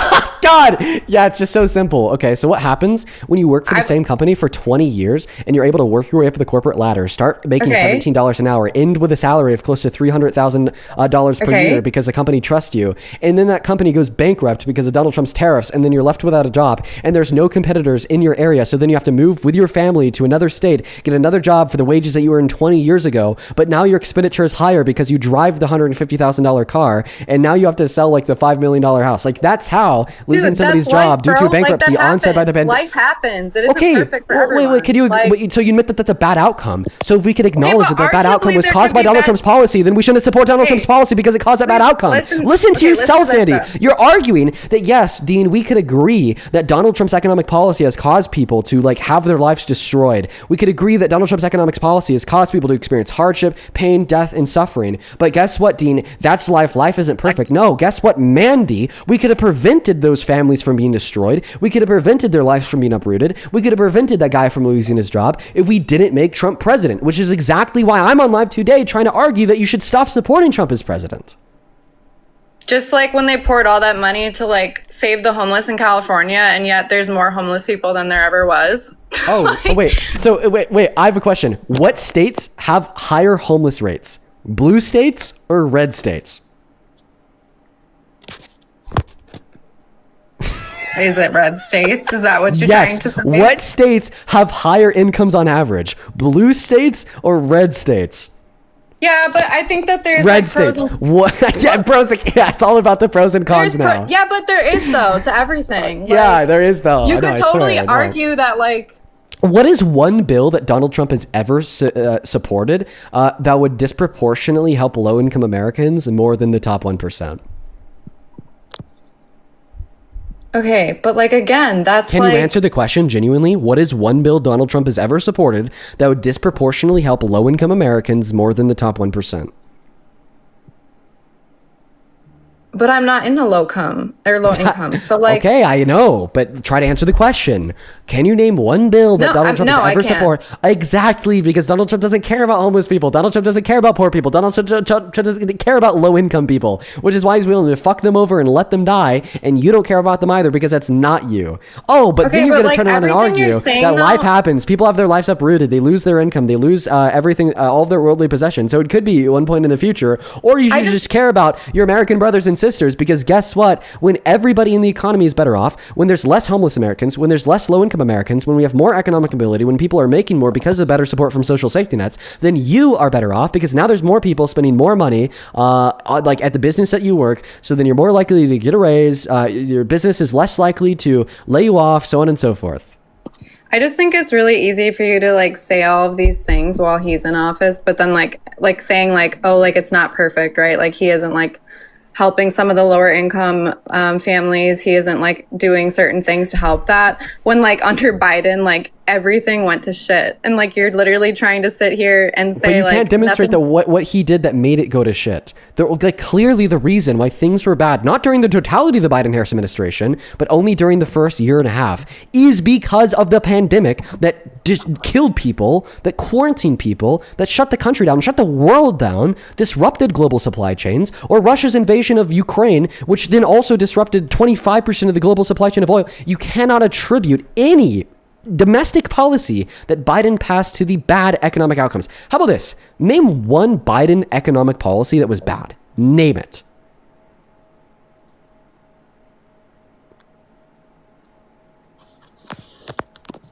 That's what I thought, Mandy. Oh, you can't say this about Biden. Yeah, because his economic policy was actually pretty fucking good. I think that like okay, but like just because I don't study all of this like as much as you do. You are the one that asked to make the conversation about policy. You said, Dean, I don't care that Donald Trump called for the execution of the Democrats. Dean, I don't care that Donald Trump has infringed on our Constitution. Dean, I don't care that Donald Trump has positioned himself as a dictator. Dean, I don't care about anything. Those are just all your feelings, Dean. Dean, we need to talk about policy. Dean, policy. But this is what happens when we talk about policy. I know. I think maybe the biggest thing that like, okay, maybe I misspoke too, even about like policy and like, because, okay, I don't know, let's say I don't know all the policies because I don't do like all the research on a bunch of that, but like what I do know is like the main things that I care about, right? So like I don't support like abortions, and I don't support like the immigration, like the high levels of people that were coming in. Like those types of things matter, and I think they make a big impact on the U.S. What is a negative impact of immigration on America? I don't think immigration in general, if they come here legally, I think it's perfectly fine. I would encourage it. But I think that the people that are coming in... No. You asked me a question and I want to land my plane, please. I think having millions of undocumented people coming in that have zero background checks, that could be criminals, could be terrorists. For all we know, they literally could be like in a terrorist group coming in and we wouldn't know, right? Because they just jumped the border and we just let them in. I think that's completely wrong. I think, and there's literally like I don't know the exact website. I could look it up, but there's literally a website that has like literally hundreds of like mugshots of these people and like the things that they've done. Like it's horrible. They're all like terrible, like criminal things. So like I think that I do think that there is something to say that our immigration, like the steps to become a citizen could be better. I think that like the amount of years that it takes for someone to come here and like that kind of stuff should be easier. But I don't think that we should just be letting just anyone in off the streets coming in here and like being able to live here. And like, I don't know. I think that like there's a lot of things that go into like the immigration stuff. Like there's people that literally waited in line and did like the right thing and like paid like money and all of these things to be here and like to become a citizen. Because I think to become a citizen, like I think it's a privilege to live here. Like I think like people should come in the right way and should want to be a citizen. I don't think that they should just be coming here and living off like everyone else and their tax dollars. Like I don't think that that's fair at all. So I think that there's something to say that like under Biden, there was literally millions that they let in, and that's a huge problem. How did they let them in? Actually, I do know too that Kamala was literally put in charge of the border. What was her duty? Wait, you just lied. She was not put in charge of the border. What's your evidence for that? I've literally heard that she was put in charge of the border. Oh, you heard it, therefore it's true? God damn. Do you have anything to prove that that's not true? Okay, so now you think it's my burden of proof to prove you wrong, but you don't need any evidence that what you're saying is true? God damn. I could look it up quick. I'm like almost positive though. No, low-key, I wouldn't waste your time. Yeah, go look it up, please. You want to waste my time? Thanks. Yes, I do. I do. Okay. Well, regardless, the fact that they let that many people. How did they let them in? The border wasn't secure. That's how. The border wasn't secure? Was the border secure? Was the border secure under Trump in his first term? Yes, he's literally second term, yes. What about in his first term? He literally said we're not in the first term, we're in the second term. I'm gonna go off of what's today. It's relevant to my counter argument against your position. Was the border secure under Trump in his first term? He was making steps to make it secure. By the end of his first term, was it secure? Yes, more secure than under the Biden administration. Absolutely. Okay, so this means that the Biden-Harris administration rolled back his security, right? So what did they roll back? Absolutely. What did they roll back? Oh, nothing. No, they did, actually. Okay, I do remember. No, they definitely did do something. What did they do? What did they roll back? I don't know the exact like policy or whatever. I know that they did. So just Google it real quick. Find it. Okay, can I go on like Teacup or whatever? Yes, you can. Yeah, you can. Holy moly. dude, it's so ironic that this is like the same person that was like accusing me of only caring about my feelings and didn't want to talk about policy and whatnot. So ironic, dude.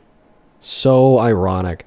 It's like they think that I don't know my shit when it comes to policy, because admittedly, I do spend a lot of the time on this live stream talking about the man that Donald Trump is and how terrible of one he is, right? So they think I spend a lot of my time talking about that because I don't know anything about policy, right? But holy shit, they've been proven wrong. By the way, just to let you know, Mandy, we can't hear you when you're off app. We don't need to hear you. God bless. God bless. Just come back to the app once you find your resources. In the meantime, while she's looking for that, I'm going to go and thank a couple people. Robert, thank you so much for the $40 donation on PayPal. Let's get 400 Robert W's down below. Thank you so much, Robert. Robert with the $40 says, wow, I thought that you lost the will to live there for a minute, but then you came back swinging and kicked ass. She's one of the worst people in the world. Always impressed with how you handle these jackals. Keep up the work. Still watching every day from 71-year-old Robert. Robert, brother, you know that I love you, man. You've been watching for forever. I aspire to be you one day. Thank you for the $40, dude. Let's get 400 Robert W's. Brooklyn, thank you so much for the $10 who says, hey, Dean, love watching your debates. These women are so insufferable and privileged to live in a position where they can victim blame other women with no regard. Sending love from Australia. Well, love to you and to your friend, and thank you for the $10. Aubrey, thank you so much for the $5. And then Adam, thank you for the $10 who says, hey, Dean, love your videos and debating others. You're a really big inspiration. Not only are you my favorite thing to watch while gaming, but also my favorite thing to tune into while smoking. Keep your peace with these rot brains. Keep doing what you do, bud. Thank you, Adam. I'm happy that you take something positive away from the streams, that you really like to use them as background noise. That's great. Tiffany, thank you for the $20. She says, I'm a single mama and I listen to you and it gives me hope for my kiddos. Oh, dude, I bet that you're a great mom. I have so much respect for all the moms that tune in, because I just know that you guys are great. Thank you so much for the $10. Then Amber, thank you so much for the $10 as well. You're awesome. I think that we have a couple people to thank over on Venmo real quick. Thank you so much for the $25, Kelsey. That came in literally 18 seconds ago, so you probably won't even come back in time to hear this. But Kelsey, if you do hear this, thank you for the $25. You were awesome. Colton, thank you for the $5. Caroline with the $30. Let's get 300 Caroline W's down below in the chat. Thank you for the $30. Who says, a registered nurse here. This is the least of Mandy's issues, but let her know word salad is a type of disorganized speech seen in schizophrenia. I didn't even know that. For example, happy, green, friendly, running monkeys. Like tossing random words into a salad bowl. I don't even know that that's where the phrase word salad comes from. I think that we use it slightly different in society just to denote somebody that's saying something that doesn't make much sense, which is like kind of like tracks what you just described, but it's not like in reference to schizophrenia or any type of disorder. Joseph, thank you for the $25, and Ben, thank you for the $25. Thank you so much, you guys. Joseph for the 25 says, my best friend from middle school came out today as a trans woman. I support her and love her as much as I did when she was my best friend and identified as a cis man. Oh, that is awesome. Good for you. Thank you so much for being a good friend to her, and shout out to her. Thank you for the $25. Ben with the 25 says, it's exploitation when authority removes the ability to refuse. The setting doesn't matter, the power dynamic does. Ben sent that in reference to Donald Trump sexually exploiting people, and you're absolutely right. And by the way, Ben, good to see you again, and thank you for another $10 donation. Jessica, thank you for the $6 and the 66 cents, who says, I really appreciate you encouraging others who see you a lot on stream. If you are feeling hopeless, to take some time from politics and self-care. Yeah, Jessica, that's really important. That's really important. Amanda, thank you for the $25 on Venmo, who says, as a woman who's been a victim of SA, this woman is depressing. Thank you for doing what you do. Well, thank you so much, Amanda. I'm sorry that you had to live through that. And I could absolutely see how harmful what she's saying could be to you. Thank you so much for the $25. And with that, we are all caught up. Let's see if we have anybody on Super Chat. We sure do. Famcam, thank you for the $20 on Super Chat, who says, I'm amazed how many people you've talked to that admitted to the internet that they don't care about issues that don't personally affect them. I'm not struggling right now, and I still lose sleep over the fact that most people are. I know, Famcam, me too. Any sensible person does, to some extent. Elizabeth, thank you for the $20 as well, who says, we don't have to accept crap leaders because they did back in the day girly. Progress means aspiring to be better, kind of like you should make society better instead of sending it backwards. Deanie Rocket, thank you for being for women. Thank you so much for the support, Elizabeth. I appreciate you. Did you find the border security that Biden rolled back to open the border? Yeah, he rolled back the remain in Mexico that Trump had. Mm-hmm. What was the Remain in Mexico policy? Do you know? We know when you're going on pause. We know that right now you're going to Google to look up. I know. What it Well, I is. had to Google this in the first place, remember? Okay. So, yeah.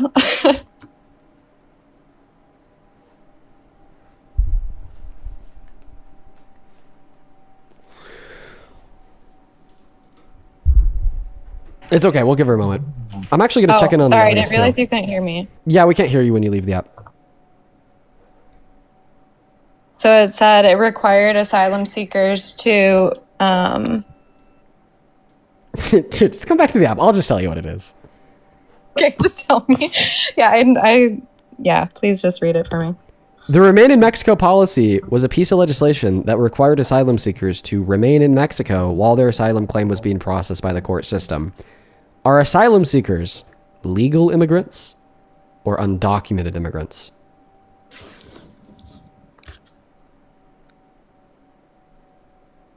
Don't they like have to have papers? They are legal immigrants. Okay? So you're telling us here that the Biden-Harris administration opened the border to undocumented immigrants by rolling back something that only impacted legal immigrants. That doesn't make too much sense. Yeah, but that's also, isn't that encouraging people that like aren't like renewing their papers and such to like not have to do that if they're not getting consequences for it? Well, the consequence for coming into America on a fake asylum claim is to have your asylum claim rejected and then to be deported. Yeah, but I think that during their administration, there was like a surge of people coming in because like they were like being more lenient on these things. And I think our system like couldn't handle like the capacity of people, which is why I think so many people came in illegally. How are they being more which lenient? I think there's like just with like the less restrictiveness on like some of these policies, like literally like that rollback. And I mean, rolling back that policy is a good thing because the Remain in Mexico policy is a humanitarian disaster. Asylum seekers are people who flee their country to come to ours because of social or political prosecution. They're already not living a good life. So now we're going to go force them to stay in a country that they've never been to before in areas where the job market is like really, really bad with higher levels of like DV, SA, murder, rape, kidnapping, so on and so forth. No, let them stay in America. But let's just make the process go faster. We'll be good. But I think that we do have like something that like if they're like fleeing for certain reasons, like and they have like proof of that, like that's what the asylum process is. So why we shouldn't make those people wait in Mexico? We should allow those people to stay here.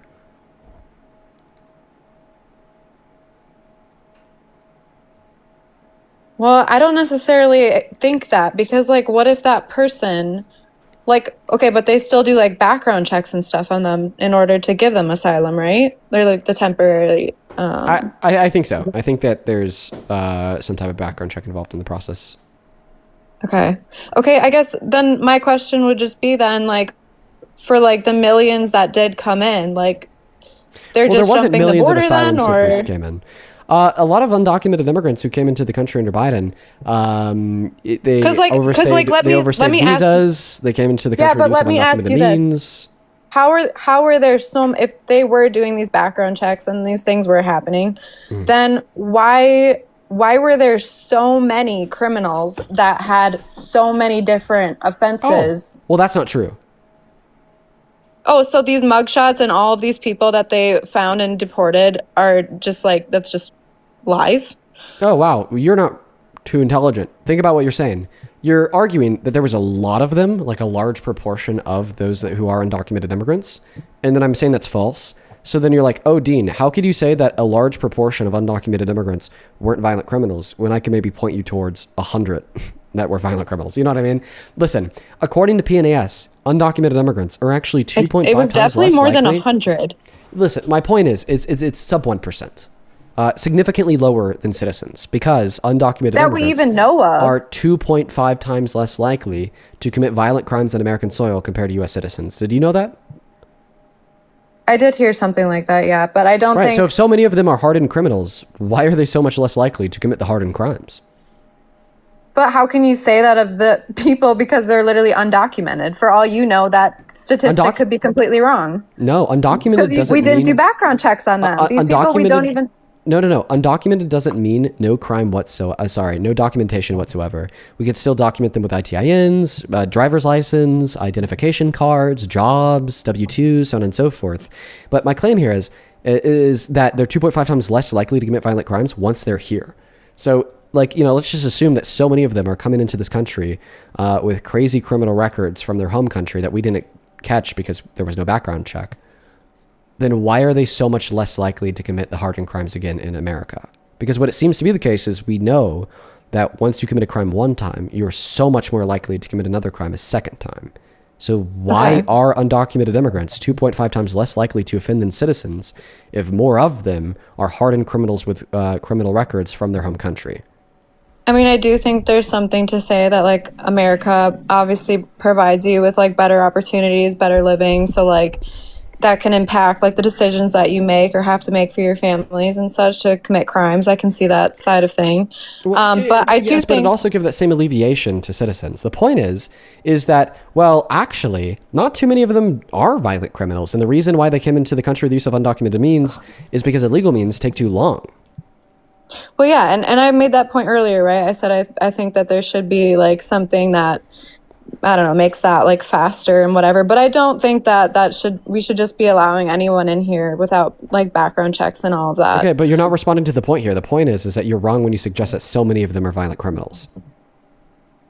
Well, I don't think that that's wrong when there are violent criminals that. Oh my God, dude. Okay, but I will say saying that a low percentage of them are undocumented immigrants, are violent criminals is different than saying a lot of undocumented immigrants are violent criminals. And by the way, if you want to, like, catch the undocumented immigrants who are violent criminals, then you should support the Democrats, because the Democrats want to identify those with violent crimes on the records. And the Democrats were the ones that let them in. So no, I don't support that. You're not able to justify the notion that they did let them in. I asked you, what policy did they pass or what policy did they revoke from Trump? Dude, they literally jumped the border. And then you're going to tell me, and they came oh my God, here.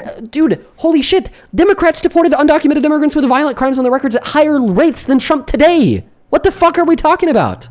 Because they let more in under how did Biden let undocumented immigrants in? How did Biden let undocumented immigrants in? And also, we're not talking about nominal statistics. We're talking about proportionality. Proportionately, the Biden-Harris administration deported a higher proportion. Can I ask you a question here? No, because you need to listen to me, because you don't know what the fuck you're talking about. No, let me ask you a question. You need to listen to me. Proportionately, a higher proportion of the undocumented immigrants deported under Biden had bad crimes on their records compared to Trump today. Why? Because Donald Trump wants to focus on anybody and everybody, including unaccompanied minors. Oh my God, shut up, Mandy, listen. Dean, 1 second, please. Crime aside. Kicked. Banned. Goodbye. Not putting up with that shit, dude. Holy cow, man. What the fuck are we doing? Serena, thank you for the $10 over in Vimeo says, thank you, Dean. Thank you, Serena. Kate, thank you for the $15 who says, hey, Dean, I went to college for a computer science bachelor's degree, and after almost 8 years working in this field, I got laid off because of Trump's economy/AI and can't find another job because the job market is so bad. Guess I should get another job. Yes, Kate, just go get another job. That's what she said, right? Cassie, thank you so much for the $20. She says, thank you for speaking on behalf of so many. Oh, Cassie, thank you so much for the $20 donation. It means the world. Let's get 200 Cassie W's down below. And then Ilya, thank you for the $10 as well. And I just read your message. Thank you so much for that support. You're very, very kind. Show some love to Ilya down below. As well as Paris, thank you for the $10 on PayPal, who says, my friend was detained by ICE last week, and we found out today that even though he's a citizen, they're deporting him. Paris, can you shoot me an Instagram DM and share more about that story if you're down? Because if, like, that's true and they're deporting a citizen, I would like to make a video on it and ensure that everybody knows about it and that it's picked up by the mainstream media. We need to hold him accountable. And dude, this just came through. Miss Jennifer, thank you so very much for the $200 donation on PayPal. Dude, oh my God. Oh my God. You and so many others have been so fucking kind today. So fucking kind. Jennifer, thank you so much for the love. Jennifer didn't even attach a message to the dono, just sent $200. I want to see 2,000 2,000 Jennifer W's down below. That's incredible. I do not deserve that much love, my friend. That is absolutely fucking insane. Show some love to Jennifer in that chat, you guys. Please show some love to Jennifer. Thank you so much from the bottom of my heart to you. That is beyond kind. Genuinely beyond fucking kind. Beyond kind. Oh my God. As well as thank you so much, J-Dub, for the 20 bucks, who says love you. J-Dub, love you too, man. Thank you so much for the love and support. Show some love to J-Dub and Jennifer, as well as Simon. Thank you for the $17, who says, I really hope that she reflects on her understanding of consent, especially if she's a mother. I'm horrified. Imagine how I feel listening to the Red Hats. I came here illegally and paid $406,000 in federal income tax and can't vote. Yeah, that's fucked up, man. Thank you so much for the $17, and I hope that one day that system is fixed. Undine, thank you for the $10 as well. Who says non-citizens who enter Australia by sea undocumented are granted temporary or lawful status while their immigration status is resolved and they get free healthcare. It's not that hard. Exactly. It's not that fucking hard. Now, for all the viewers at home, we've been live for almost 5 hours. We are going to go ahead and end the stream here, guys. I'm very tired, and I still have to go work out at the gym. So I'm going to go ahead and hop off. Make sure, guys, to hit that follow button on your way out on TikTok. We do these streams every day, 7 days a week. So see you tomorrow. If you're on YouTube, make sure to sub, drop a like and a comment on the VOD. I'll see you guys tomorrow too. What a crazy day today. Very exhausted, But peace and love. Good night and goodbye. See you all tomorrow. Oh, one last thing. Tomorrow is Parker's birthday. Don't forget.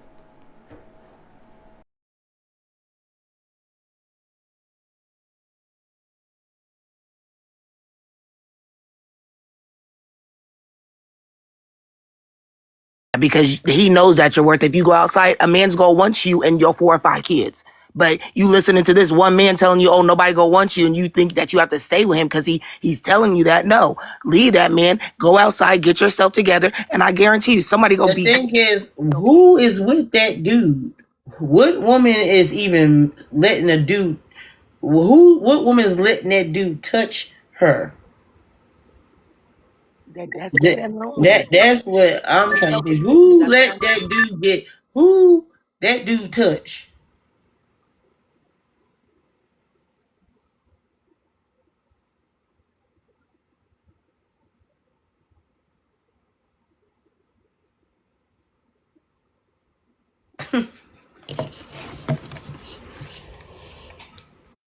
Berkman should not be dating in 2026. Robert B.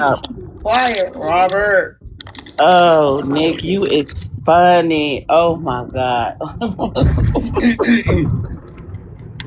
Today was Cap. What's else? Yeah, oh, in a bed. Ain't nobody touching nappy head. Oh, nappy head, but you got a daggone cap on yours, and we can't see that. But your looks says a whole lot. Weird, look like it wasn't home.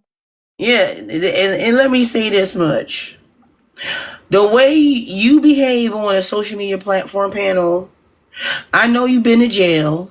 I know you committed DV on a woman before. You are very hostile and aggressive. You are dangerous, and you are really triggered. You have put your hands on a woman before. I know you did. And don't let me start looking up some stuff, because if I do that, you're going to be toast. But I know you put your hands on a woman. The way you behave on a social media platform, you are very aggressive and you appear to be violent. Now, how much money you want to bet on that? I want to know if you want to do a bet that you have been arrested for some sort of aggravated assault or something.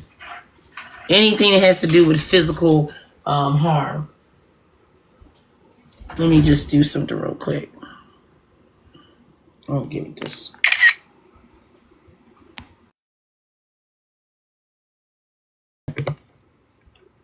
Give me one moment. I was ready to order some soup and crap, and this gremlin, somebody must have threw water on him. I was about to say they fed him after dark. Mm-hmm. Let me see here. What's this boy name? D. Let me do this. I want to know how many fellas know about T-App. How many of you guys in the chat know about T-App? Y'all know about the T-App? You said Google? Oh, I will do something way better than Google. How many fellas know about the T-App? Y'all know about T-App? I don't even know what that is. Yeah, I heard it's a woman's app. Only women can get on that app. So you basically pay a $20 membership and you got to get approved because they want you to take a picture and then you got to give me a driver's license and they got to verify that you're a woman, and the app is only for women. But on there's a lot of posts of men all across the United States of America. Well, it probably in other countries too, but definitely United States of America. So I'm glad you brought that up. First of all, hey everybody, appreciate you letting me space. I got a serious question, and there's no serious questions unless you pay Interstellar for serious questions. That'll cost you. No cursing, no vulgar language, and you got to read that prompt that's on the screen that's in front of you. You got to read that first, and then give a yes or no. Yeah, let me get my T-App ready real quick. I'm about to get my T-App ready because I know we got some convicted felons in here. Let me get my T-App. Hold on. Y'all want to spark up a match? I'm about to get a matchbook. You want to light a match? Anybody? I'm about to start a barbecue. I need a match so I can light this grill up. Hold on.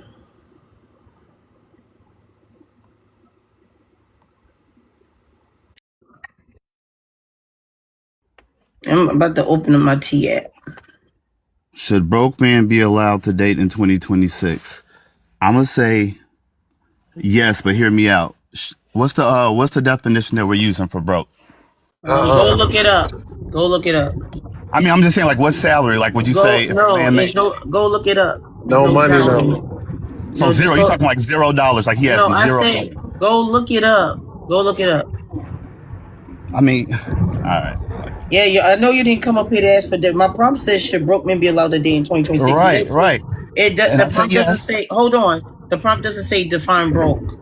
It says, should broke men be allowed to date in 2026? That's it. Sure, but when we use words, they have to have a meaning attached. Well, you have a got to conversation. figure that out. You're a grown adult. Do I need to play a bunch of broke songs for you to figure it out? I mean, are you talking $0 or he makes like minimum wage? I'm going to say, are you going to answer the prompt? I said yes. Okay, then give your answer why. So I have to know we're defining broke, but if we're saying broke, it's average. Okay. If you don't You're know, not ready. I'll define it. So I'm gonna say average income then. So let's say if anyone makes, let's say $45,000. We don't even do dollar amounts. No numbers. We don't do numbers. So just answer the prompt and give your reason why. Well, check it out then. I'll just leave you with this then. When I met my wife, I was broke. I was in grad school and I didn't have any money. Now, if she went by that logic, we wouldn't be together. And I don't think that's how that works. So what do you? No, I mean, like legit. 72% of black men in the United States of America have at least one child on wedlock. 40% of black men pay some child support of $2,100 a year. Over 12 months, that's $175 a month or less for all your children. That's numbers. That's a lot of numbers. I thought we couldn't. Well, that's a lot of kids. But no, I mean, okay, I hear you. There's problems in the community, but I don't. Okay, well, that's what we're talking about. You date somebody with ambition, not because they necessarily have. Do you date people with a bunch of kids, or should you date someone with a bunch of kids, and should you date someone with criminal records?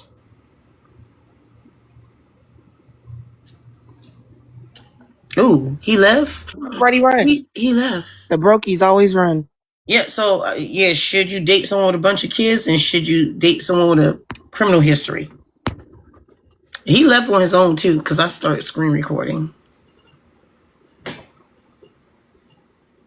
Wow. He left on his own. Okay, the juice, are you there? Yes, I am. Hey, everybody. Hello, use TikTok friendly language, no cursing. If you choose to curse, code your words, please. So think before you talk. Read the prompt and give us your thoughts, please. Of course, no problem. So, should broke men be allowed to date in 2026? You gotta turn your your microphone up. We can hear him. Y'all can hear me? Now you want to say y'all have a blessed day. Don't you go nowhere. You stay right there. Charles, can you mute, please? Can I mute? The juice is talking. All right. So, like I was saying, should broke men be allowed to date in 2026? I say yes, but with an asterisk. Because I believe there's the dating season and then there's marriage season. When we're talking about marriage, definitely no broke man should be trying to prioritize marriage with anybody. Because marriage is built based upon a foundation, not only of the resources that you have, but also just with a lot of practical things with like the economy and stuff like that. So you don't want to tie someone down with you if you have a lot of stuff going on in your own life. I don't care about none of those things. Can you please mute? It's not your turn yet, Charles. How can you Charles, it's not your turn yet. We're gonna get to you after he's done. You can continue the juice. Maybe, okay, right, I'm going to let you. y'all know one thing. I do have law enforcement in this live stream. I don't care. Hold on. What you talking about?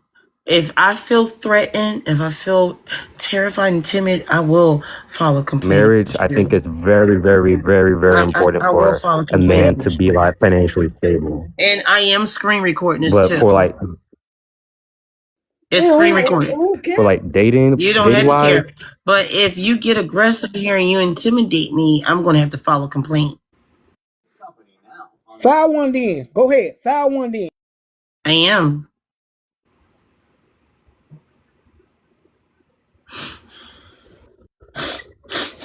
can I continue? Or Why you hate men so? okay. That violent So guy I was right there. That's crazy.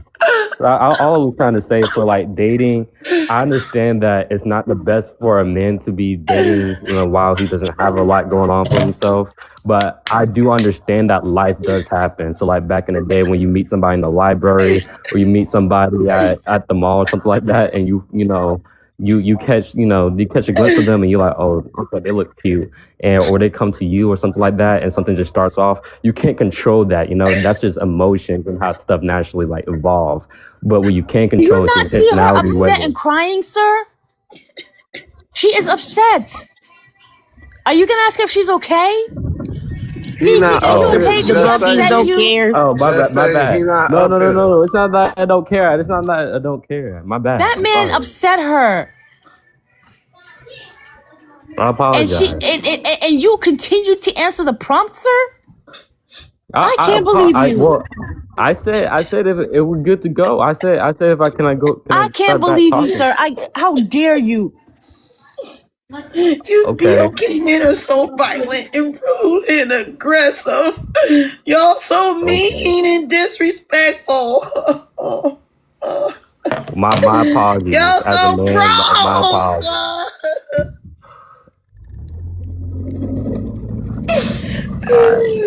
I can't believe he just continued to answer the prompt. And then we had somebody who's broke. That like what? Why would you do that, broke man? Charles? Oh wait. What's wrong with you, Charles? He's violent. So we have one that's over here like huffing and puffing, and we got another one that just wants to continue answering the prompt. I can't believe it. Nick, it's okay. You won't be subjected to any more broke men. Okay. Okay. They're so aggressive and violent. What you gonna do, just say? What you gonna be the broke man popo? You gonna have to, because y'all. They even got my house all worked up. They even got my house worked up. Okay, my house was quiet. What? What that song say? I heard it all before.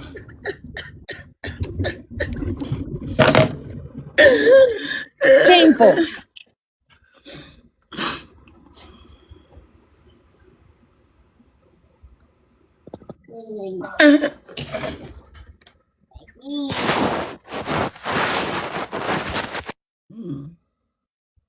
Oh man, I forgot it doesn't let me do screenshots. Oh shoot. Rob, are you there? Hello. TikTok friendly language, no cursing, code